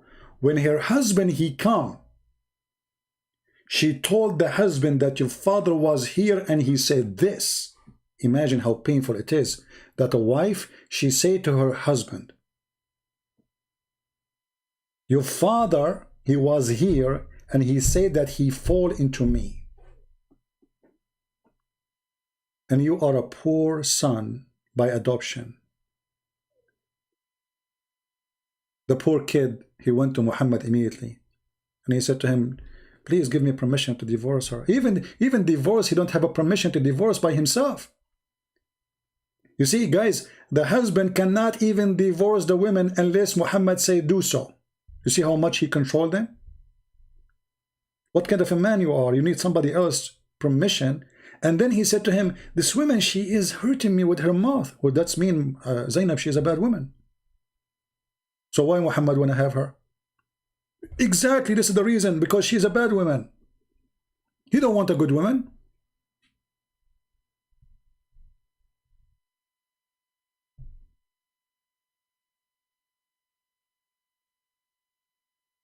Do you see? Muhammad do not need good women. He want a bad woman. She is a bad woman, obviously. And you know, imagine if you are just a woman who is married to a friend, you know, I mean to your husband, and he have a friend, not your father by adoption, a friend, just a friend. What kind of a friend? He go to his own friend house and he flirt with the wife when the husband is away. And I want Farid to tell me why he did not mention that Zainab, she said that each time Zayd, he tried to sleep with her, Allah, he made his penis swell.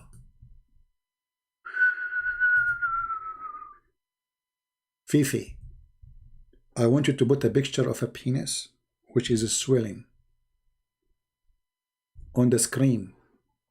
And don't be shy. Islam, there's no shame in Islam, my friend. Shame is gone long time ago. Isn't you what Muslim you say? There's no shame in religion of Allah? She said here that after Allah Prophet, he flirted with her.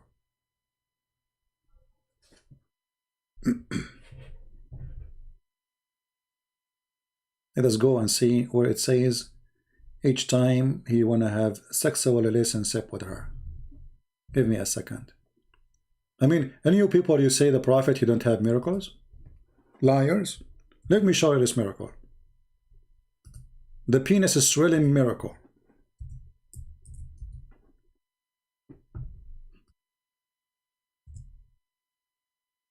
Okay.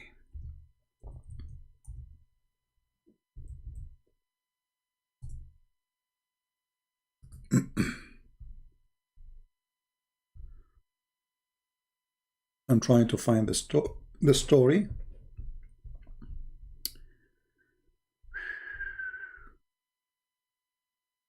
Where is the story? Ta -ta -ta -ta -ta -ta -ta -ta -ta. Okay. Da, da, da, da.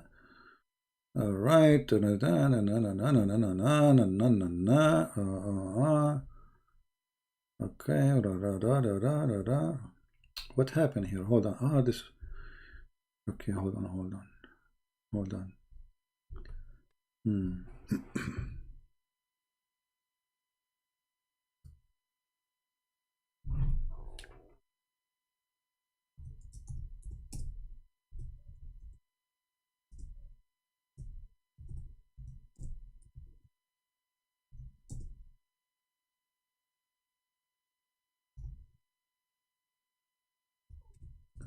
I'm finding the reference. Give me a second.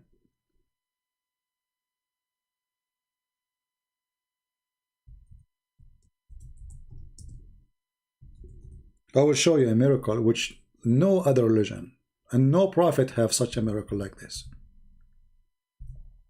Clear proof that Muhammad is a prophet of God.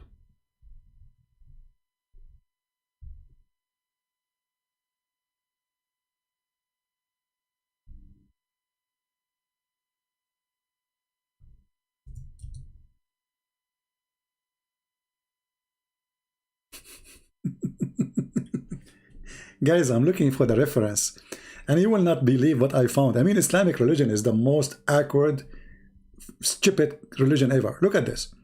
I'm looking for something different. I'm looking for it should appear in the same there in the same page in the Islamic website of Saudi Arabia. But then I found this. I mean, I'm not even looking for this. Excuse my language. What is, according to Sharia law, the opinion of entering the finger in the anus of the wife during the sexual Imagine in Islam, you send a question to a scholar saying to him, hey, I'm doing this in my bedroom. I enter my fingers into her. Can you believe it?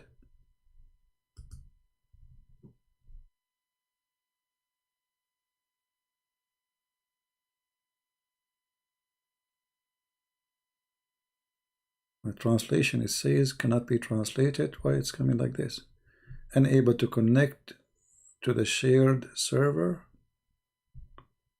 What is that? It says Swedish. Hold on, let me change.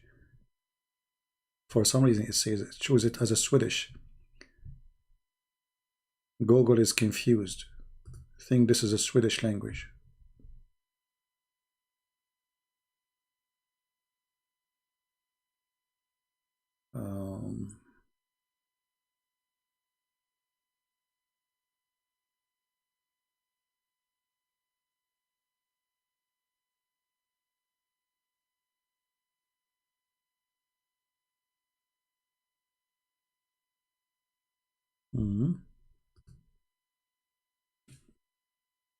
Okay, translate. This is not Swedish, this is Arabic. Hello. Okay, choose another language. Translate into English, okay. But why it's showing it as Swedish. Let's try again.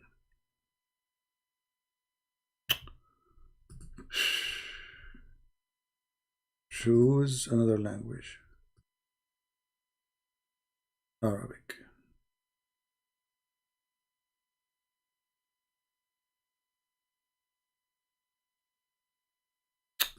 What's wrong with this stupid Google? It was working fine. Choose another language. Okay. English. Okay. See, for some reason, it's showing me here that this is Swedish. I mean, how this has became a Swedish, I don't know. Stupid Google.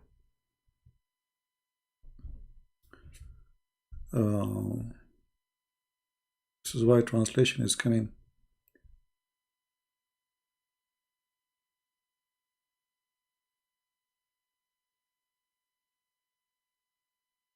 Translation is very weird.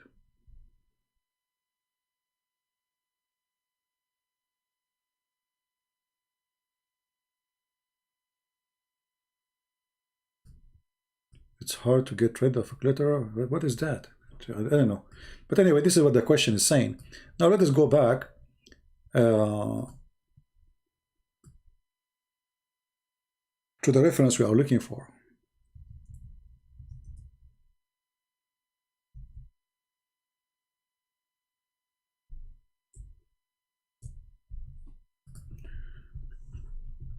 Oh boy.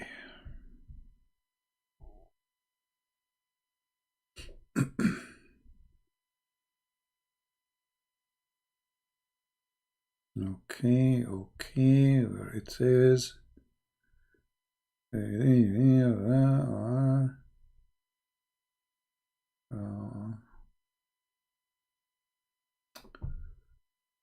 me a second. Something not right.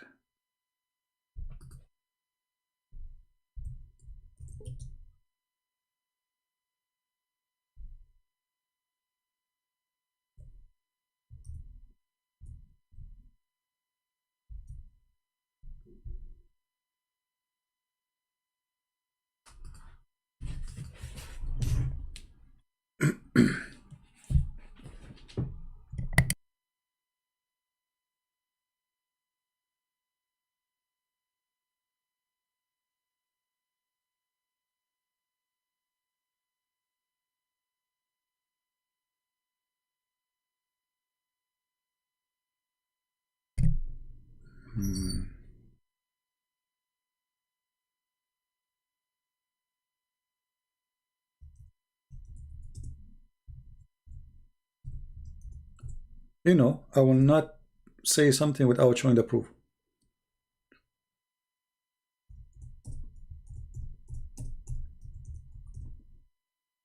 Because you know them. They will say what they like to say. Okay.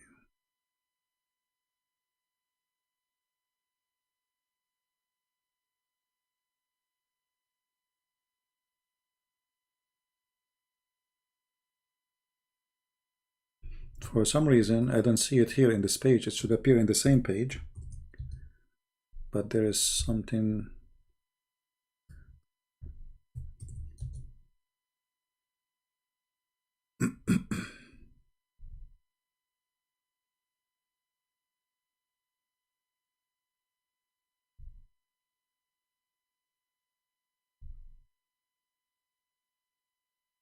Okay.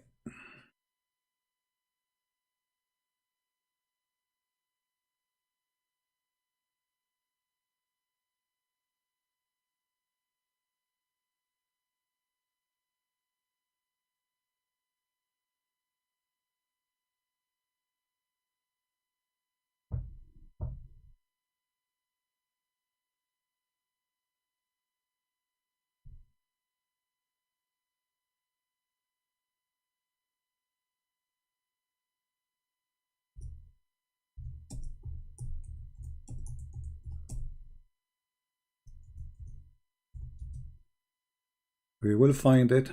Here we go, we found it. It took a little bit of time, but it's okay. I mean, what we can do? Scooby-Doo.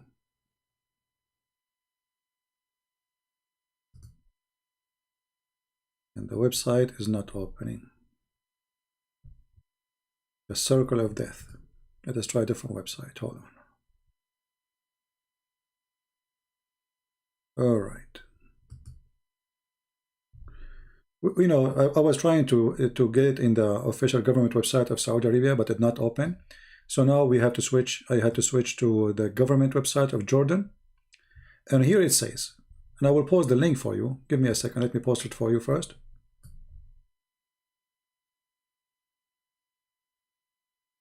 And you can do exactly what I am doing. You can use Google Translation. You can use what? Google Translation. You don't speak Arabic, yes, but there's no problem. So according to here, look at the story here. You see the part where it says in red. Actually here they even make it better for us. That Zayd, each time he tried to have sex with her,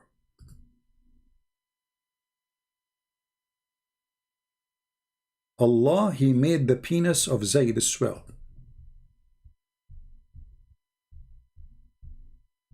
Isn't it, this is amazing, to be honest with you?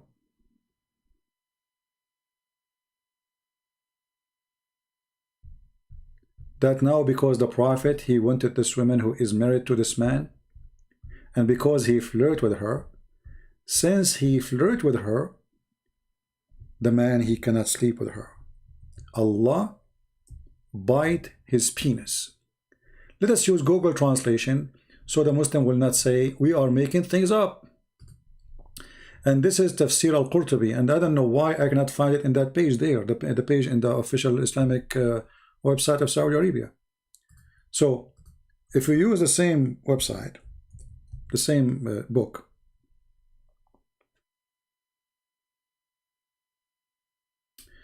actually, you know what, let me do this, hold on, because I prefer to use it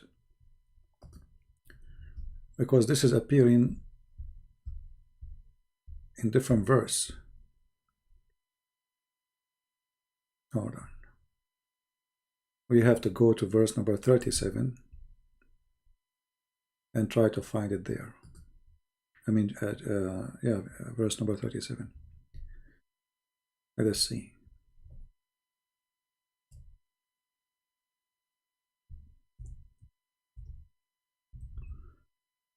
For some reason, it's not showing.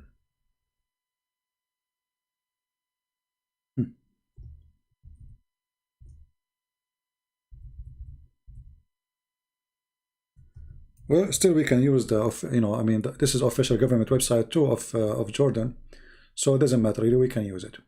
It's the same book. So this is Tafsir, the chapter of Al-Ahzab, verse number 37, as you see, official government website. They have it for you in red.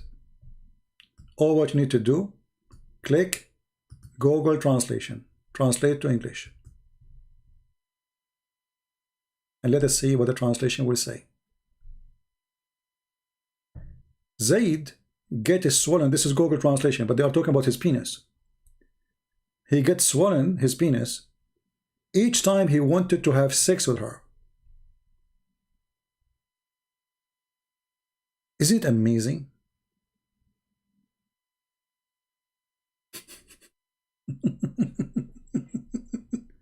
Translate, Fifi, translate what is written in your books, that the miracle of Allah, he made the penis of the husband swell.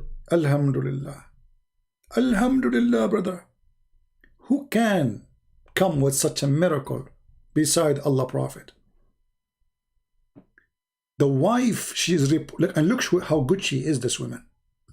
And now she will say, it's not her who said, people said. Okay, well, how do people know? If we know, everything we hear here is something from the people. You say, she say, he say, and they try, you know, that the information transformed to us. So what, we know what the people say. And why you Muslim, you say that if that's true? And why you put it in your book? Shall we finish this video of Fifi or continue?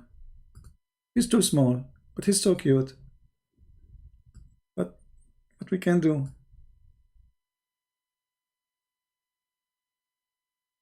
Very cute. Alhamdulillah. Religion of big boobs. So supposedly this guy, he refuted us, and like he knew everything, and that's it. We got them busted. On that is, so I can't read it for myself. This is the same chapter we are talking about, lady. You are not listening to me. This is the same chapter. Listen, this is the same chapter. Chapter 33, verse number 50. Eighth lie. So here is a screenshot of verse 50 from chapter 33. CP is arguing that this chapter states that if the Prophet, peace be upon him, finds a wife attractive, then the husband has to divorce his wife. Now, can you find that being said in this verse? In this verse, you idiot, I'm showing her on the screen that tafsir. She speaks Arabic. You see how you refute me? It doesn't say that in the verse.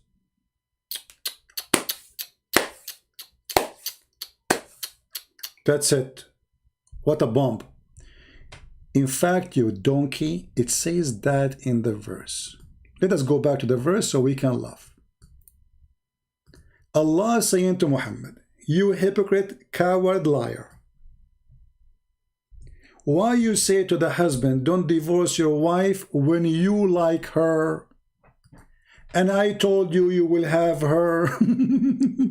Isn't she married at that time? Read carefully. Behold, though didn't say to the one who had received the grace of Allah and the favor, retain in wedlock the wife and fear Allah. Who's saying that? Muhammad saying. Allah saying to Muhammad, why you say that? But didn't Allah? But in your heart, you know what Allah, He made lawful for you. What Allah made lawful for him? To have married women. Her name is Zainab. In the verse we can find it too. Even though I was not reading the verse, I was reading the interpretation. What kind of God He say to a man who is a prophet of God? Why you are saying to the married man, keep your wife? If this translation is tough for you, we can change the translation. Let us change the translation. Because if he might don't like it, this is Yusuf Ali. Let us take Muhammad Biktal and Hilali Khan. Here we go. Sorry, Hilali and Khan. Beautiful brother. Translation, okay. And remember, when you said to him, to Zayd Ibn al-Harith, prophet whom Allah has bewitched grace and guide him into Islam. I mean, look at this guy. He added too many brackets. Come on, just a joke. Let us change this one, a different one. All those brackets. Let us see. Let us go to Biktal, maybe shorter. They add too much spices. And though it said this guy is copying Yusuf Ali. So Allah is saying to it, why you say to the man, keep your wife to thyself and fear Allah, and though didst hide in the mind that which Allah has bring to light. What Allah bring to light? That Allah, He gave Muhammad permission to have her, to have a married woman. At this moment, the woman, she is married to Zayd. Allah saying to Muhammad, you stupid idiot, why you say to the man, keep your wife, when Allah told you, take her? As long as potato, he like Ibn Kathir. Isn't it him who said he like Ibn Kathir? Let us go to Ibn Kathir. Shall we? Give me a second. Chapter 33, verse number 37. Ibn Kathir.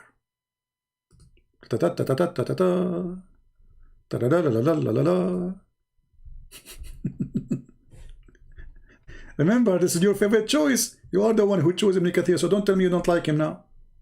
Whatever Ibn Kathir says, I will take it. Okay. This is Ibn Kathir, and this is the Muslim website, and this is their translation, which is a false translation, and more than 80% of the Arabic words are gone. But we will go with it. Okay. It says here, and Allah, he rebuked his messenger. And the story of Zainab, Zayd and Zainab, Allah, he rebuked him. What happened? What happened? Allah tell his prophet, who told his freed slave Zayd,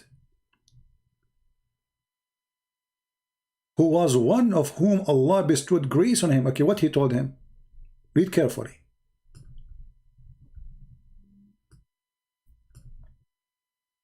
And you have done a favor to him. That favor to him, so you can have sex with his wife now. Mean by freeing him from slavery. And he was a great leader, hold in high esteem, blah, blah, blah, blah, blah, blah, blah, because he is a high leader, now we have to sleep with his wife. He was known as beloved, and his son, the son of who? Muhammad, was known as the beloved son. Okay. So, what he said to him?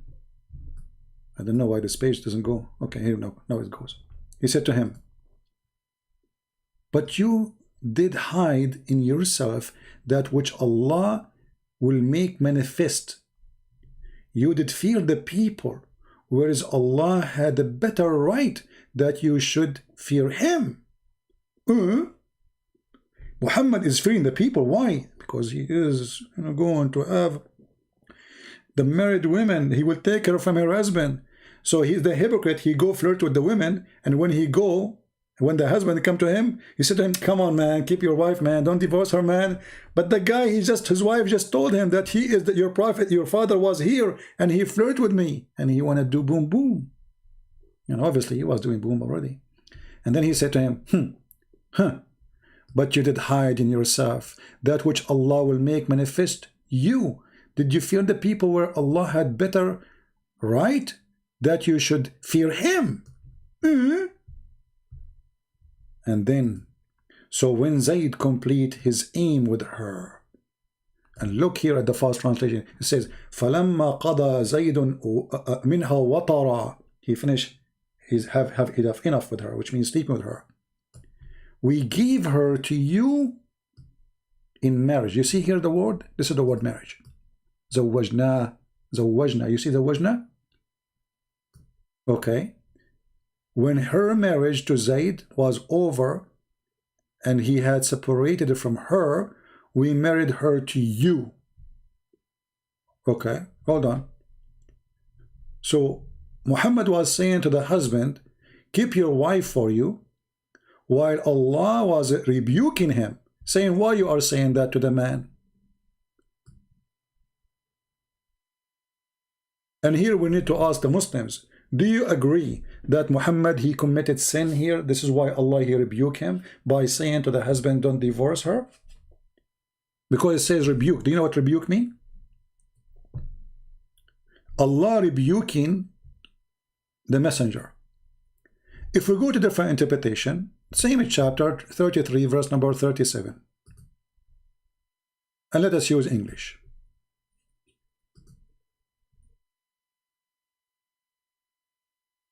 Okay. And this is Tafsir al-Jalalain.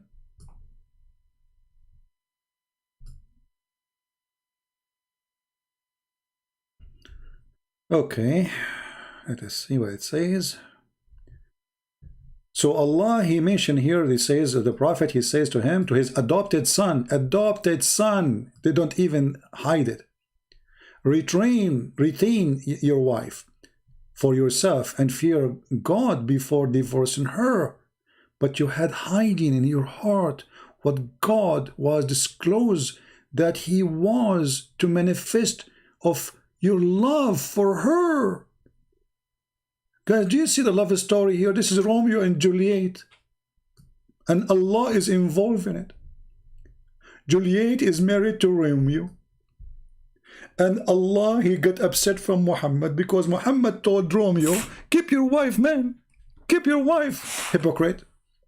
While in his heart, Muhammad, he want her badly.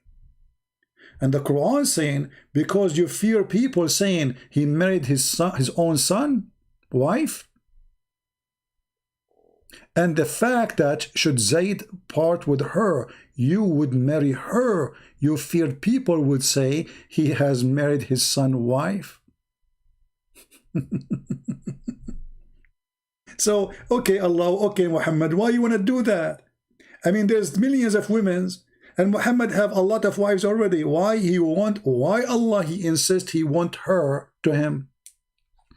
The Muslim, they will say, because Allah want to teach us that adoption is forbidden. Are you saying Muhammad, he committed sin when he adopted a son? He was wrong? How come Allah did not say to him before he do that? When Muhammad thought about adopting this person, obviously to get access to the wife. Okay, this is a slave, I will free him. I don't have kids, I cannot have kids. He's very kind to me. And now I will marry him to most beautiful women. And then I will go to his house, where nobody can question why I'm going late, or staying there, or even sleeping there. He's my son. Even the wives, they cannot ask. Because Arab, they used to respect themselves when it's come to this. If they adopt somebody, they will never sleep with the wife. And actually, the story here in front of us saying that he was afraid what the Arab will say, that he is married to his own son wife. So the Arab don't do that. So Muhammad, he made a verse claiming that Allah told him, why you are telling him to keep your wife when in your heart you want her. Isn't it obvious that this is not the God of Muhammad? This is Allah, Aka Muhammad. Now, do we have any Muslim would like to call?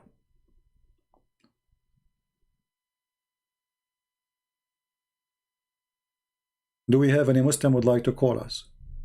What is the guy? His name is Abdullah Al-Harith, something like that.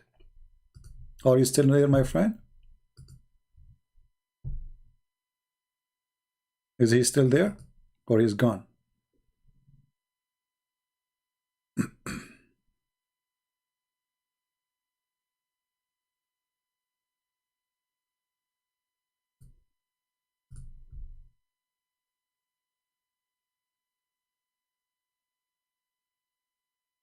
Is he still there?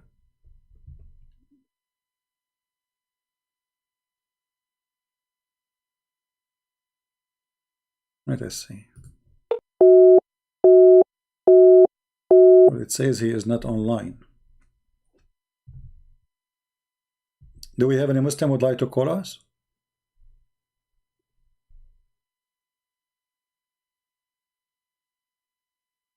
Anyone? So when those Abdul, they try to refute us, it's a joke, you know. I mean, what kind of a prophet even need to be put in such a position? And when you count his privilege, you say number 1, number 2, number 3, and you claim that this is not really a privilege. You are a liar.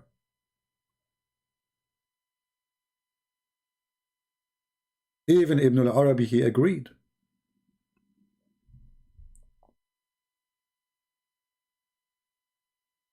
Abdullah, are you there? If you want, I open my pal talk. If you like to, you know, this is your time now. Always all cult leaders, they share one thing. They want your money and they want to sleep with your wife. All of them. No exception.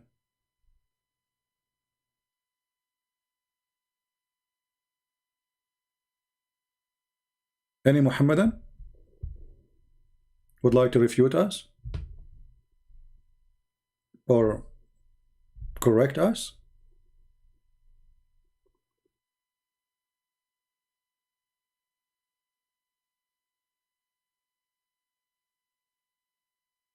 Do you like twisted words?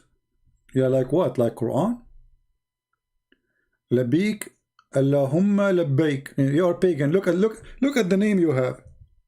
Labbaik, Allahumma labbaik. This is what the pagan used to say before Islam. Labbaik, Allahumma labbaik. Your name is the statement where the Arab, pagan Arab like Muhammad, including Muhammad, used to say before Islam. Prove me wrong. You're still pagan, nothing changed. Labbaik Allahumma labbaik. The pagan Arab, they used to go around the Kaaba before Islam saying Labbaik Allahumma labbaik.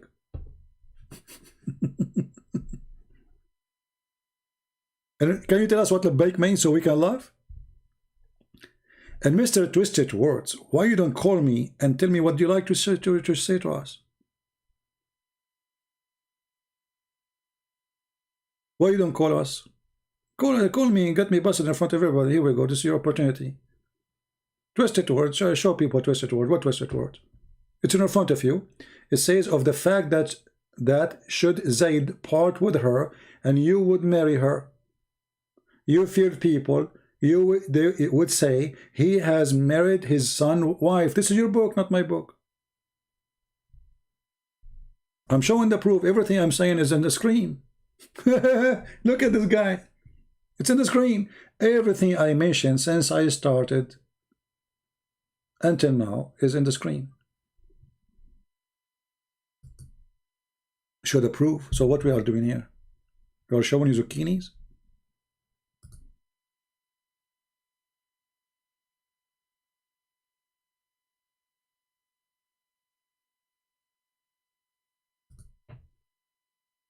Anyone?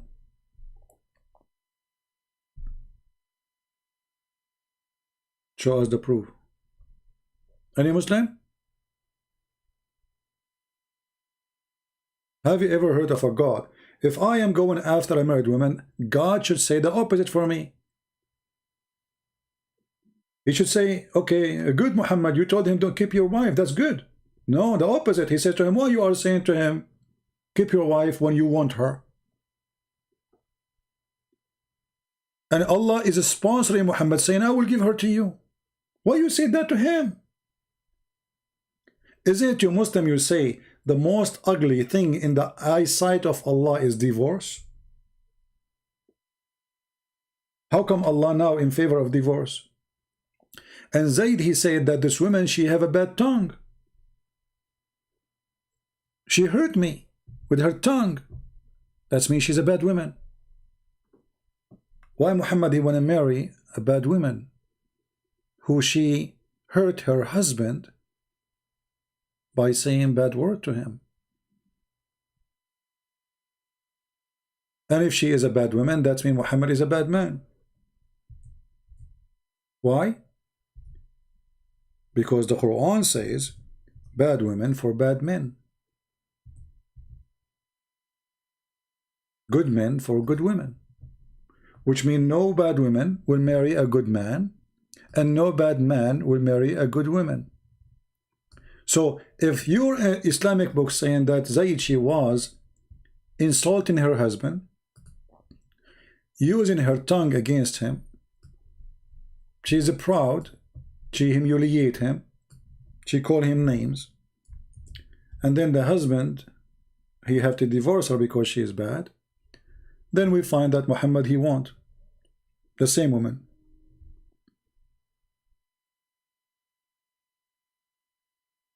Read with me this verse.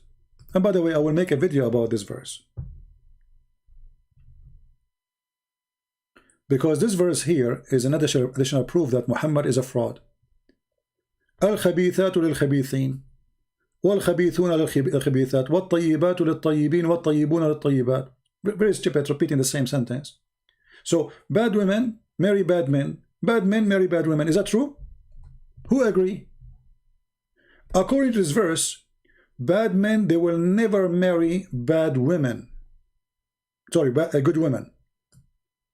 Bad women only marry bad women. Bad men only marry bad women, and bad women only marry bad men. Who agree with this garbage? And good men only marry good women. This is the destiny of Allah. Is that true?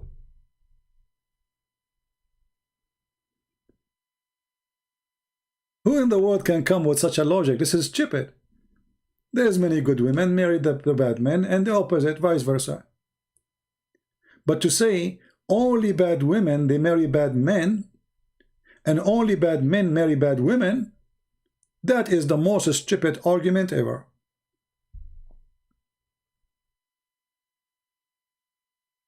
Why I don't discuss the gospel of Barnabas? That's a good question. Why you don't accept it yourself, you idiot? As long you know there is something called gospel of Barnabas. So why you yourself as a Muhammadan don't accept it?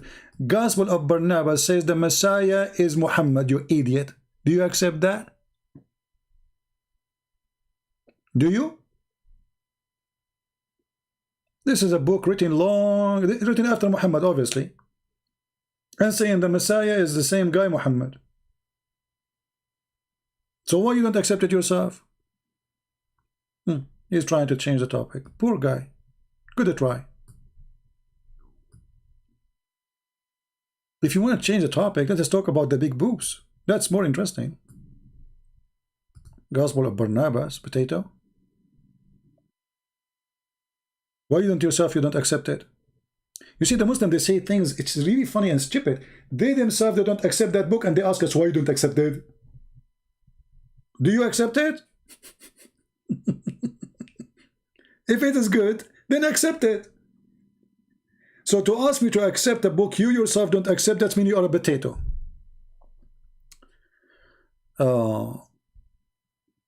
Bashar Assad, who care about this, you know? Do we have any Muhammad that want to say anything?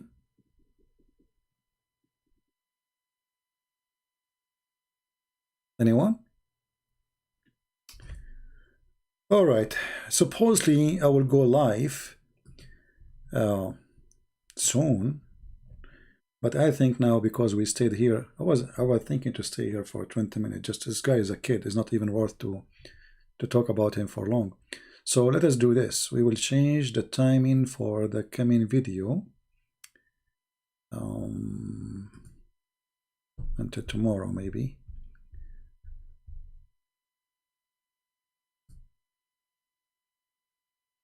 Okay.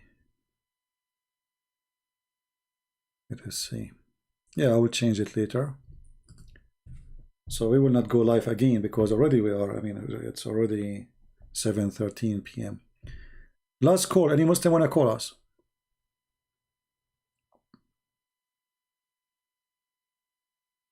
Any Muslim would like to call us?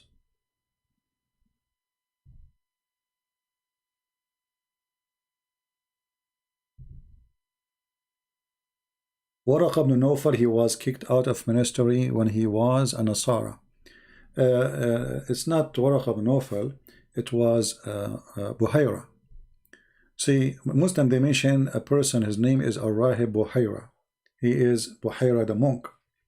And supposedly he is the one who told Muhammad that he is a prophet because he saw a mole in his back.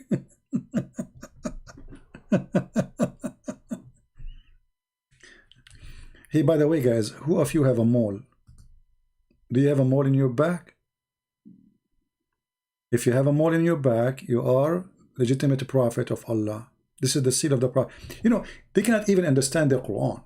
This is how silly this religion is. They say to you, the prophet, he have a mole in his back. And that is a proof that he's a prophet. I mean, with the mole in the back, they say this is the seal of the prophethood. Allah stamped him. But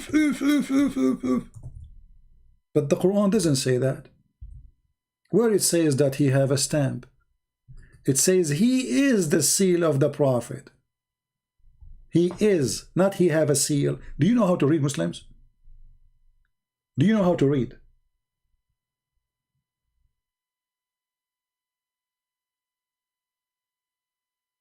I mean, look, their book saying that Muhammad is the seal of the prophet, they made him, he have a seal in his butt. How awkward those who try to teach Islam.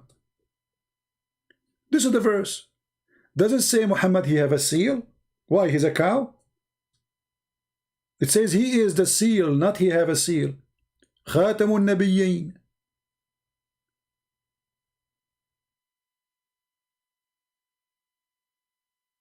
Are you scared? Yeah, for sure I'm scared.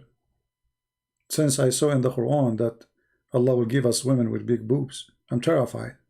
I mean, how big? I mean, can't you give us like a size at least? What if the women boob is like in the size of my living room? And what, like she hit me with it, like boom, boing, boing, boing. Can you imagine big boobs? This is heaven, my friend. Women with big boobs, women with small boobs, they can kill you. Women with big boobs can do what? So I'm scared of you. This is why I'm saying to you, call me. You see how scared I am? And you don't want to call me because I am scared, right? Are you scared? So why you don't call me? Because you are scared. Oh, you will not call me because I'm scared? Yes. Oh, okay, but you know what? So what? Like, I mean, call me even if I'm scared. No, I will not call you because you are scared. It's so clear who is the scared one. So the Muslims, they have the most funny, awkward understanding to their own cult, where it says that Muhammad have a mole. It says he is the seed of the prophet. He is the last prophet. And the funny, do you remember the guy we called, he called us with his 2 kids, and we asked him about Muhammad being a prophet. He says a prophet in Arabic have different meaning. Doesn't mean he prophesy. Like what?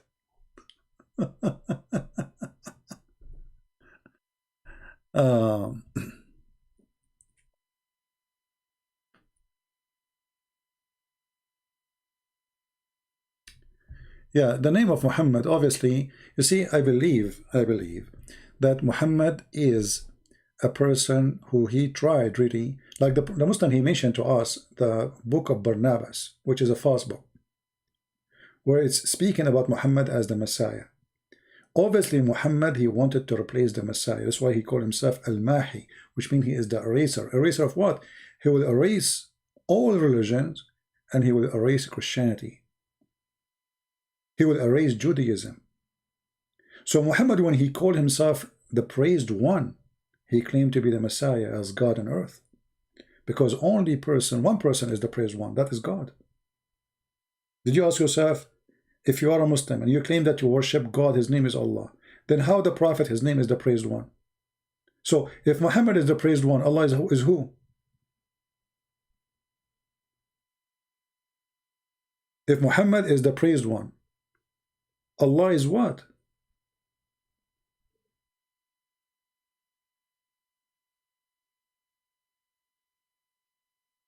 Muhammad is a fraud. Many people, they say he's not exist.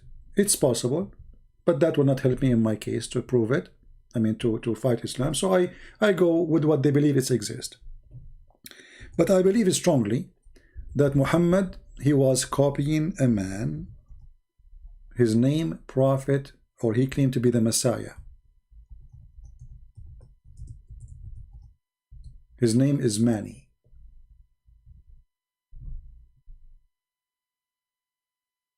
His name is what? Mani.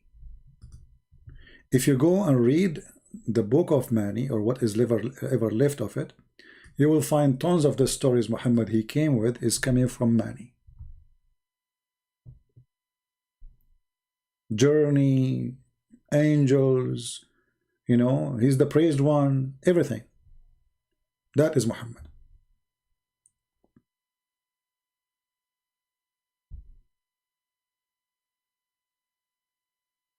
And maybe you do not know much about this person because you don't, you know, I mean, we have different level of education for people, but you can go and search about Mani.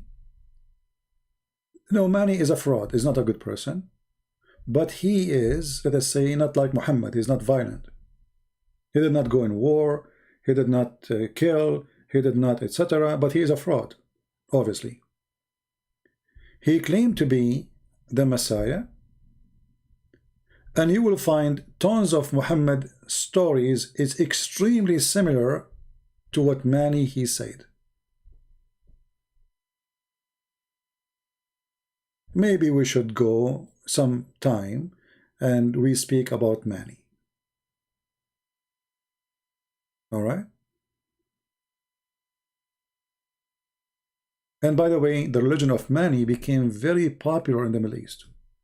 So nobody can say, nobody can deny that, no, we never heard of this guy.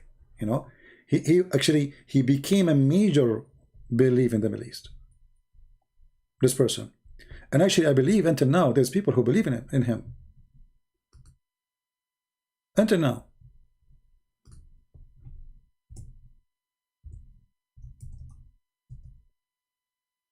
Let us see.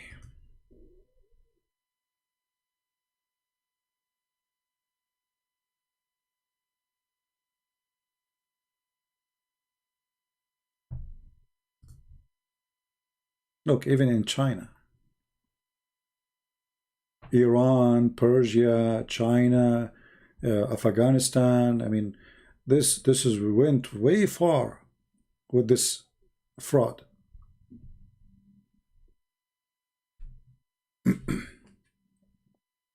You can go and read his history. Just search his history, and you will find it. All right.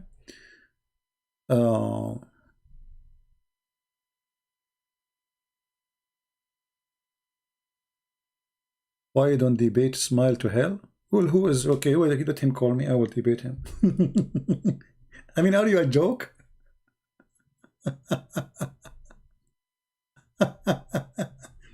All of you Muslim bust me. Don't you see? I mean, you Muslim bust me to the point nobody of you dare to speak to me. I mean, do you see how much I'm getting busted? What was my topic for today, the next one? It was hot live debate, join us Muslims. Do you see the topic? Hot live debate, join us Muslims. Where is the Muslims? My pal talk is open. Where is the Muslims? Where is the scholars who want to get me busted?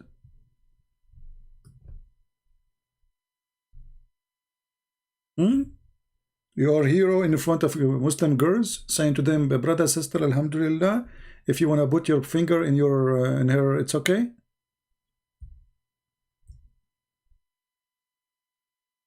Busy asking serious questions.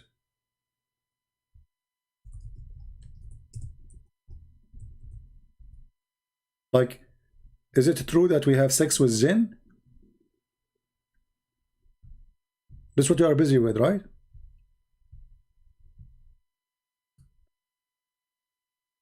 Question, brother, question. Can a jinn have sex with my wife? Sure he can. Especially you. Where is your scholars? And the answer, yes, brother. When a man, he has intercourse with his wife and does not name Allah, the jinn call around his utera and he has intercourse along with him. Takbir! Brother, did you say that prior before you have sexual intercourse with your wife? I'm sure you forgot many times. Bad news to you, brother. Your wife, she been boom boom by devil. Just get out of here. You are just a kid. I think you are a troll. Guys, look at this. Look at this. Brothers and sisters, Al-Hakim al-Turmudi, in this reference, Ibn Jarir, in this reference, in his tafsir, in his reference, narrated that Mujahid said, when a man he has intercourse with his wife and does not name Allah, the jinn, the shaitan, call around his utera and has sexual intercourse along with his wife. I told you, shaitan, he looked like a condom. Nobody believed me before. I told you 1,000,000 times that the first condom was Mr. Shaitan.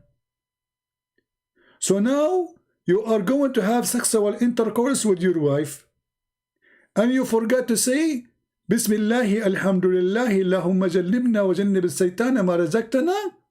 Shaitan, he round himself around your penis. Sorry, around your penis. La hawla wa la quwwata illa billah. We have a threesome now. Satan and you and your wife. And I'm very sure your wife, she will like it. What is this? And look, he have a link for you here.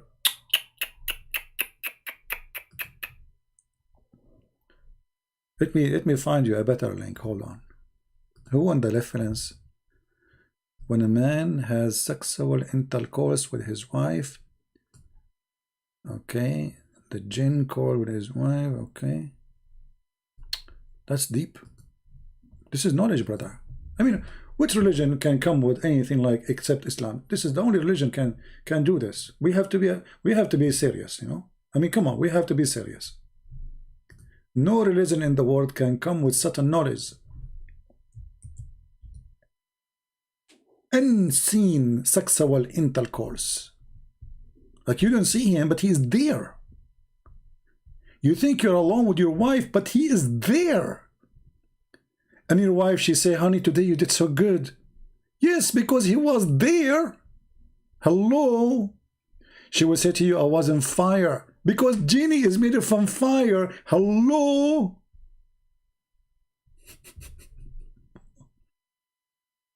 You tell me, can things go stupid more than this? Honestly.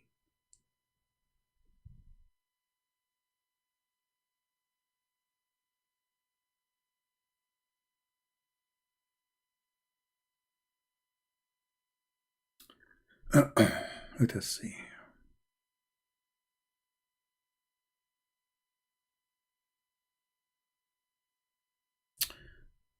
Oh, wow. I found you even something better. Brothers and sisters, who want this website?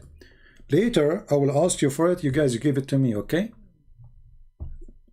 Because later I might take me time. You know, sometimes it takes you really a lot of time to find reference because we need it in English. Otherwise, in Arabic, I can find it in a second. Look at this, brother. Alhamdulillah. Is it true that if a person does not say Bismillahi before having intercourse with their spouse, then Satan share with him that?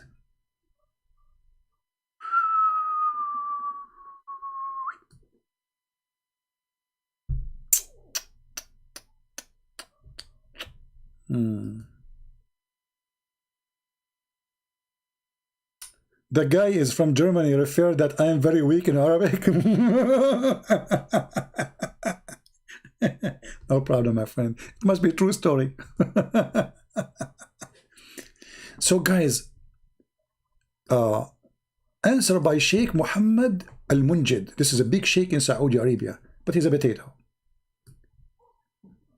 With regard to Satan having share with one does not say Bismillah, Allah says, and they become partner on their wealth and their children's and promise them, but Satan does not promise them except delusion. And then he says, the following are what some scholars said about the interpretation of the word children's. Regarding children, it was said that this means the children of zina. You have to say Bismillah when you are doing fornication.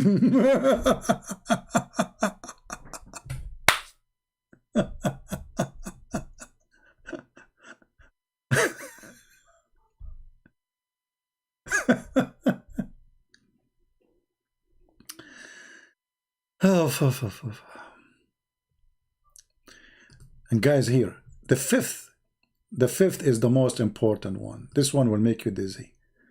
I'm sure now many of you are worried when they have sex with their wife. I'm telling you, your marriage is in a great danger, and you might have some sexual disease now. The fifth was a view narrated from Mujahid, who said, if a man has intercourse and he does not mention the name of Allah, the jinn warp himself around his penis and has intercourse along with him. And this is what referred in the verse, etc.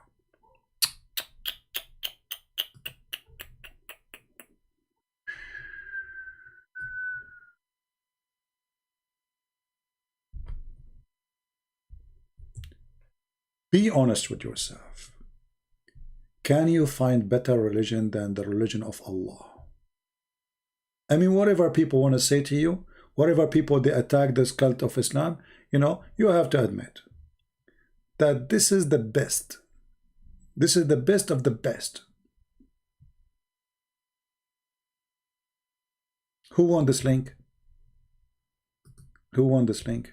You guys want this link? Okay, because later I will ask you for it, and you guys, you better give it to me. Otherwise, I will ask Shaitan to join you. You know? Did you guys save it? You go to number 5, where it says that if you don't say the name of Allah, Shaitan, he will round himself around his penis, and he has intercourse along with him. And this is what the verse meant. I'm really scared of having sex. What if once I forgot to say the Alhamdulillah? I mean, put yourself in my shoes. What if I like get so much tempted and like I'm in hurry before, you know, before the season is over? Because, you know, those women, they might change their mood in 2 seconds. Like, okay, she say, okay, come, finally, okay, after like all the things, okay, and now you do mut'a and you pay her money, and now she say, and then you're excited, so you forgot to say Bismillah. And then what happened? Shaitan is waiting for it. He jump in the top of your penis, and he round himself. I wish I can draw that for you, but this is too much.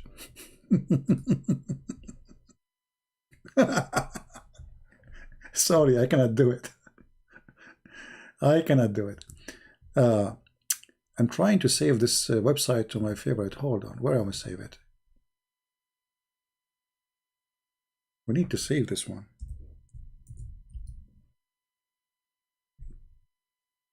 Muhammad al-Munjid. I mean, we have tons of topics to talk about.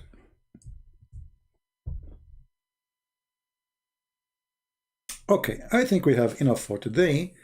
My legs hurt because I'm bending my knee all the time, sitting behind this computer, and I'm afraid. Guys, do you think Shaitan, he round himself around my knee?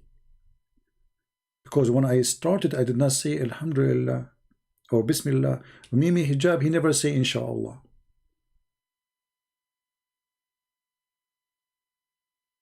Let me see my knee, if there is anything rounding around it. You have to be careful. What if you want to, like, let's say, you put your finger in some food and you want to eat it. Like, you know, you are a finger, you eat, you like to test with your finger. And you say, Bismillah, Shaitan will round himself around your finger.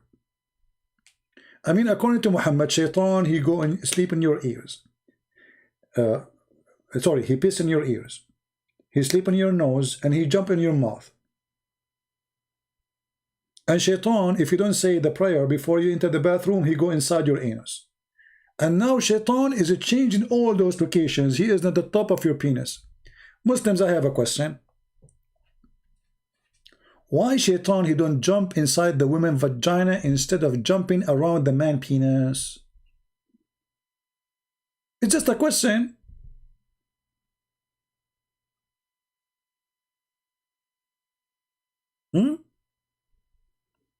I mean, which one is easier? And by the way, how big the Shaitan is? I mean, he is so small, so cute. He's sleeping in your nose and now he's around your penis. Invisible condom of Allah. Alhamdulillah. Yeah. Okay. Anyway, guys, I made a video previous this one, and not many of you did watch it. I'm not sure why don't people watch. I mean, that video is hilarious, funny, extremely funny. If you think this one is funny, that one, the one it says Bruce Lee was a Muslim. If you did not watch it, go watch it, because I will take it down very, very soon. You know, maybe before I go to bed today, before I say Bismillah, not because I don't have a wife, but I mean, you never know. I mean, you start to say Bismillah in anything you do. Otherwise, Shaitan, he will round himself somewhere. You never, I have no idea. And you know, we don't want to go there. You know, we have no health insurance, brother. Shaitan is waiting. He round himself everywhere.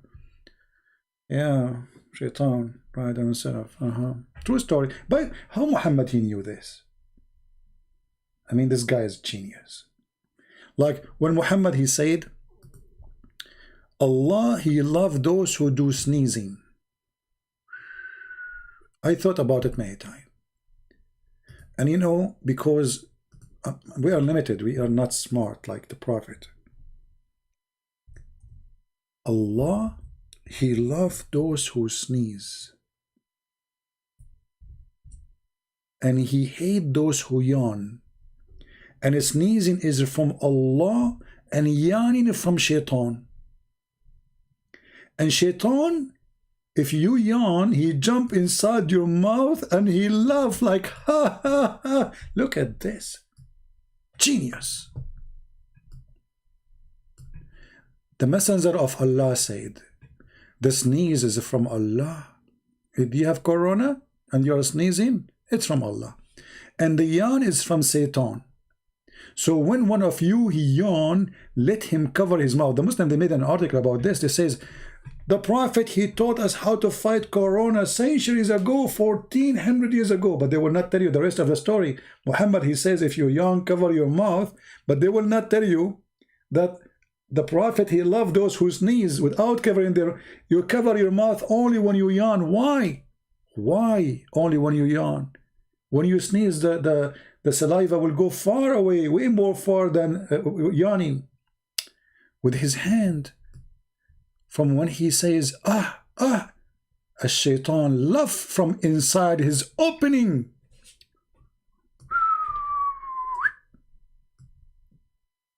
Now it is time for me to use my art.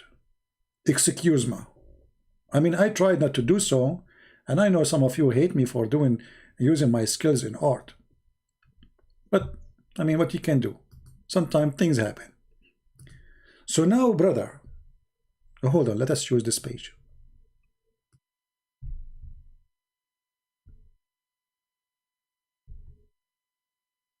You are, this is you. Okay, this is you. Yeah, you, Johnny, this is you. This is Johnny.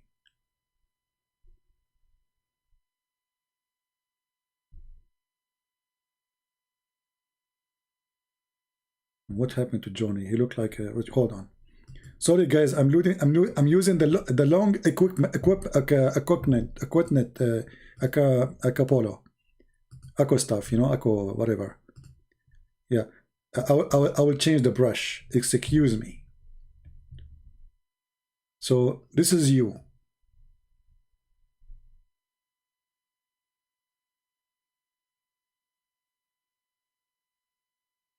This is your eyes.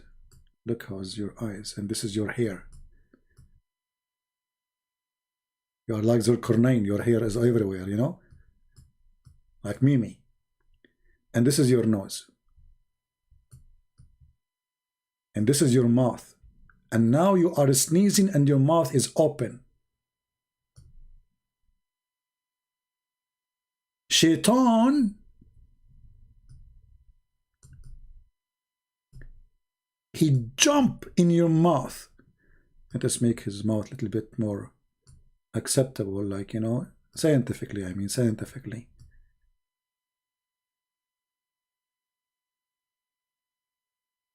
You know, last time I made a gallery of art. You will not believe it how many people they attend. Yeah, you know, they closed the gallery for. Anyway, let's change the topic. So Satan, when you do that, Satan, he jump inside your mouth. He's here now, and he's laughing like ha ha ha ha. Let us make it, you know, more clear for the slow one. Ha? This is Arabic. We don't want ha ha in Arabic. Ha? Ha? Ha? This is shaitan in your mouth now. You want that to happen to you?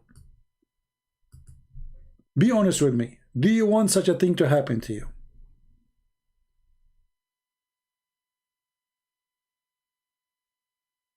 Put yourself in the shoes of Johnny. Johnny is a Christian person. He don't say Bismillah, and now his mouth is open because he is yawning. And what happened? The disaster. Shaitan, he jump inside his mouth in his opening, and he say, ha, ha, ha. Do you want that to happen to you?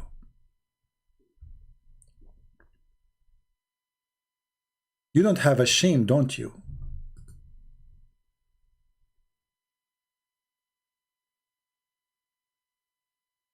What's wrong with you?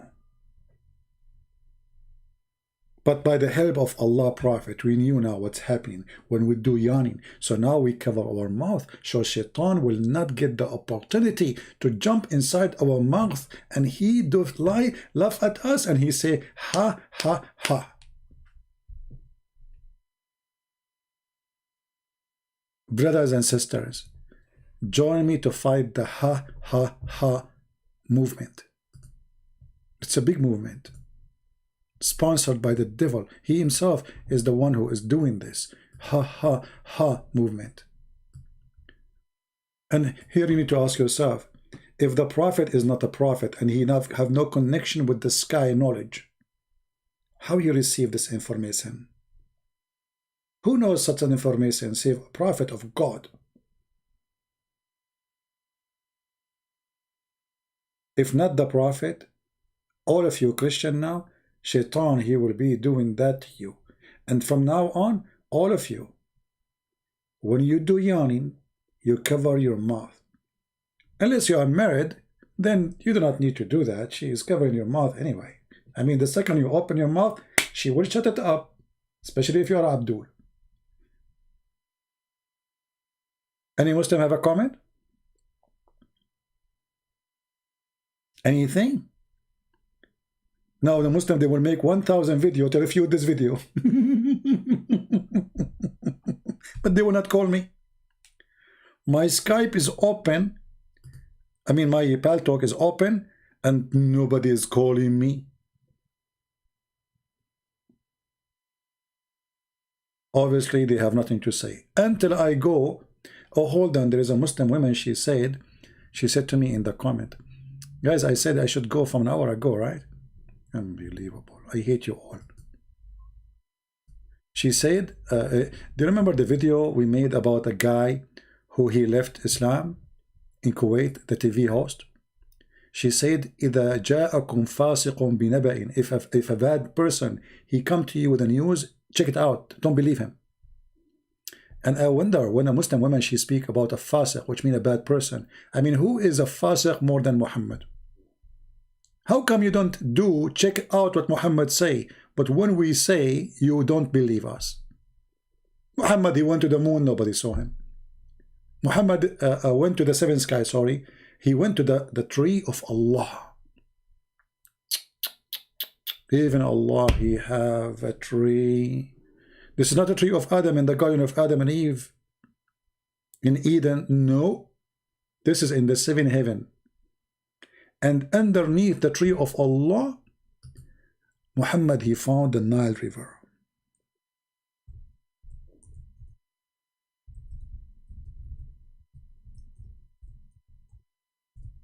The first Discovery Channel prophet. In the seventh heaven, he found the Nile River and Euphrates, which is convincing me that Muhammad did not go to heaven. He went to Ethiopia, and then he stopped in his way to Erdogan. Because Euphrates is coming from the south of Turkey now, which will not be Turkey not long time from now. It's going to be destroyed. And Sihan wa Jihan, our rivers are known. Those are 4 rivers are known. Sihan wa Jihan wa Euphrates, they are coming in from that territory, and the Nile is coming from Ethiopia. So how Muhammad, he went to heaven, in the seventh heaven, to the top sky, and yet he found there under the tree Sihan wa Jihan and Euphrates and the Nile River? Don't ask questions. Muhammad, he says so, we believe it, true. But if I say something that's not true, if I say yesterday I went to the sky and I found the Nile River under the tree of God, People will laugh at me. They will say the Nile is in Ethiopia, you idiot. Euphrates is in Turkey. And they are not even close to each other. There's thousands of miles between them. How they are, both of them are coming from another tree. Yes, brother.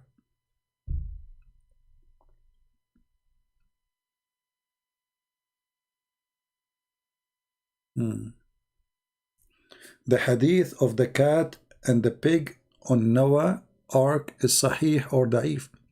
Anything is embarrassing is da'if. You see, this is sahih Muslim. Sahih.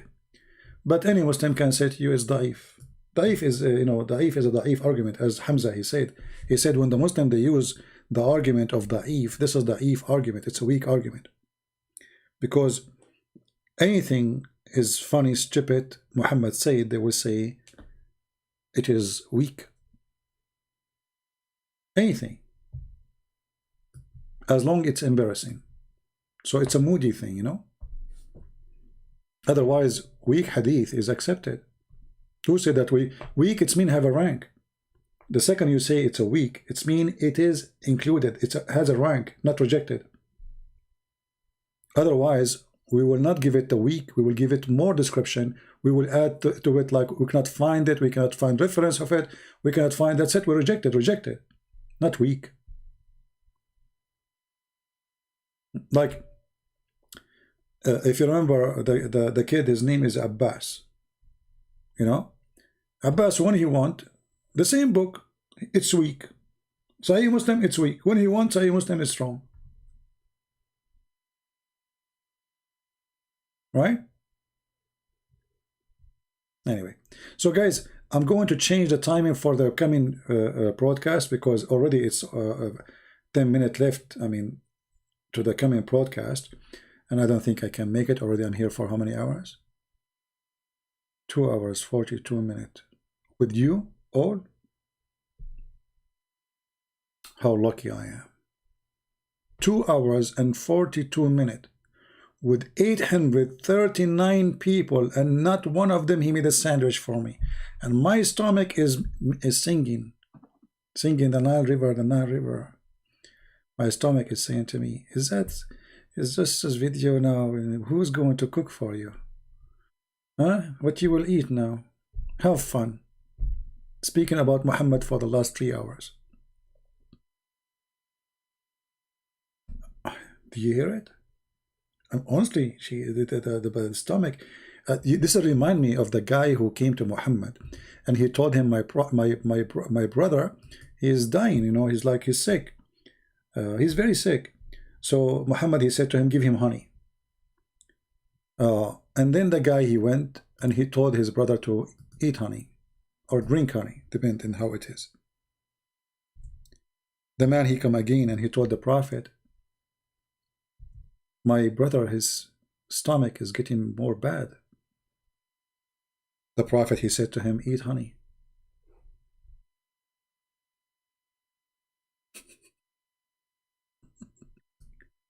The guy, he came again and he said to him, but my brother is getting more sick.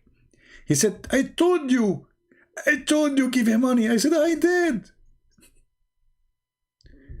And then the Prophet, he said to him, your brother Billy is telling a lie and Allah told the truth.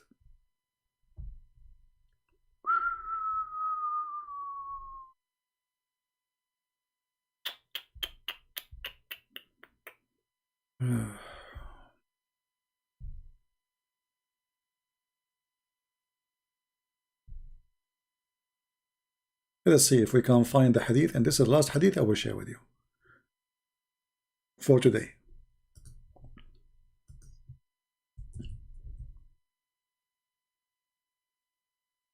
And look, the Muslim, they say at the end, and the guy, he was cured.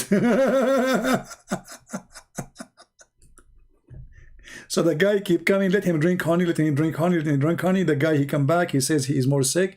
Let him drink honey, let him drink honey. And then Muhammad, he cannot take it no more. So he said to him, Allah has said the truth, but your brother upon the man has told a lie.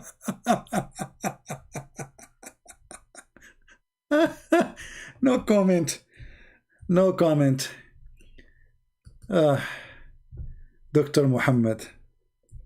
Imagine you go to the doctor and you tell him my stomach's still hurting. You say to you, your stomach is lying and Allah told the truth. And after that, he was cured. Did you see it says he was cured? So made him drink honey and he was cured. Look at the ending. Look at the ending. He was cured. What do you want more? Muhammad even didn't ask the guy what is the disease. That's it. They give him honey. What if you have diabetes? Give him honey.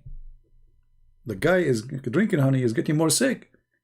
So he come back, and then Muhammad, when the guy he heard Muhammad getting angry, and he said to him, Allah told the truth, and your brother's stomach is lying. The guy he got okay, he will kill me.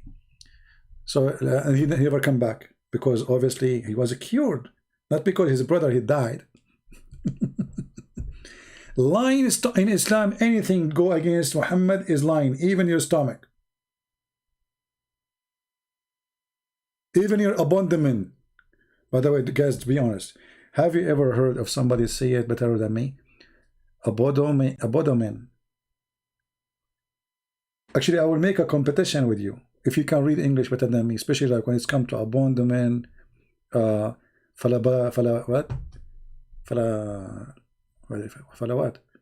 Hold on, let me go back. Actually, I'm thinking to open English school, and I will accept only British citizen in it, not I mean really British, read like Shakespeare, I mean, like as an example, like let me see what this. Volo potatoes. Yeah, so those women, we will open a special class to teach you about volo potatoes. Who want to join the class? And you know what? I will not charge you too much for the English classroom.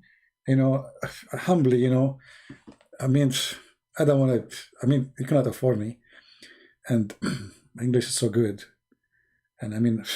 What I can do, I mean, so we have Corona now. I don't want to put the pressure in the population. So we will open a school, and the first class we will teach you about Allah. Give us women with big hummus, the biggest ones, like hummus, potatoes, whatever, I mean, look at this God, so beautiful. I mean, I can't even. I don't want to use this guy. He said he is leaving 2 hours ago. I don't want to draw this for you, but they are like a huge man, like big, like big, like vola potatoes. This is the biggest potatoes ever you can get in the heaven. Huge. Who can give you such a promise? Save Allah. Nobody. Only Allah.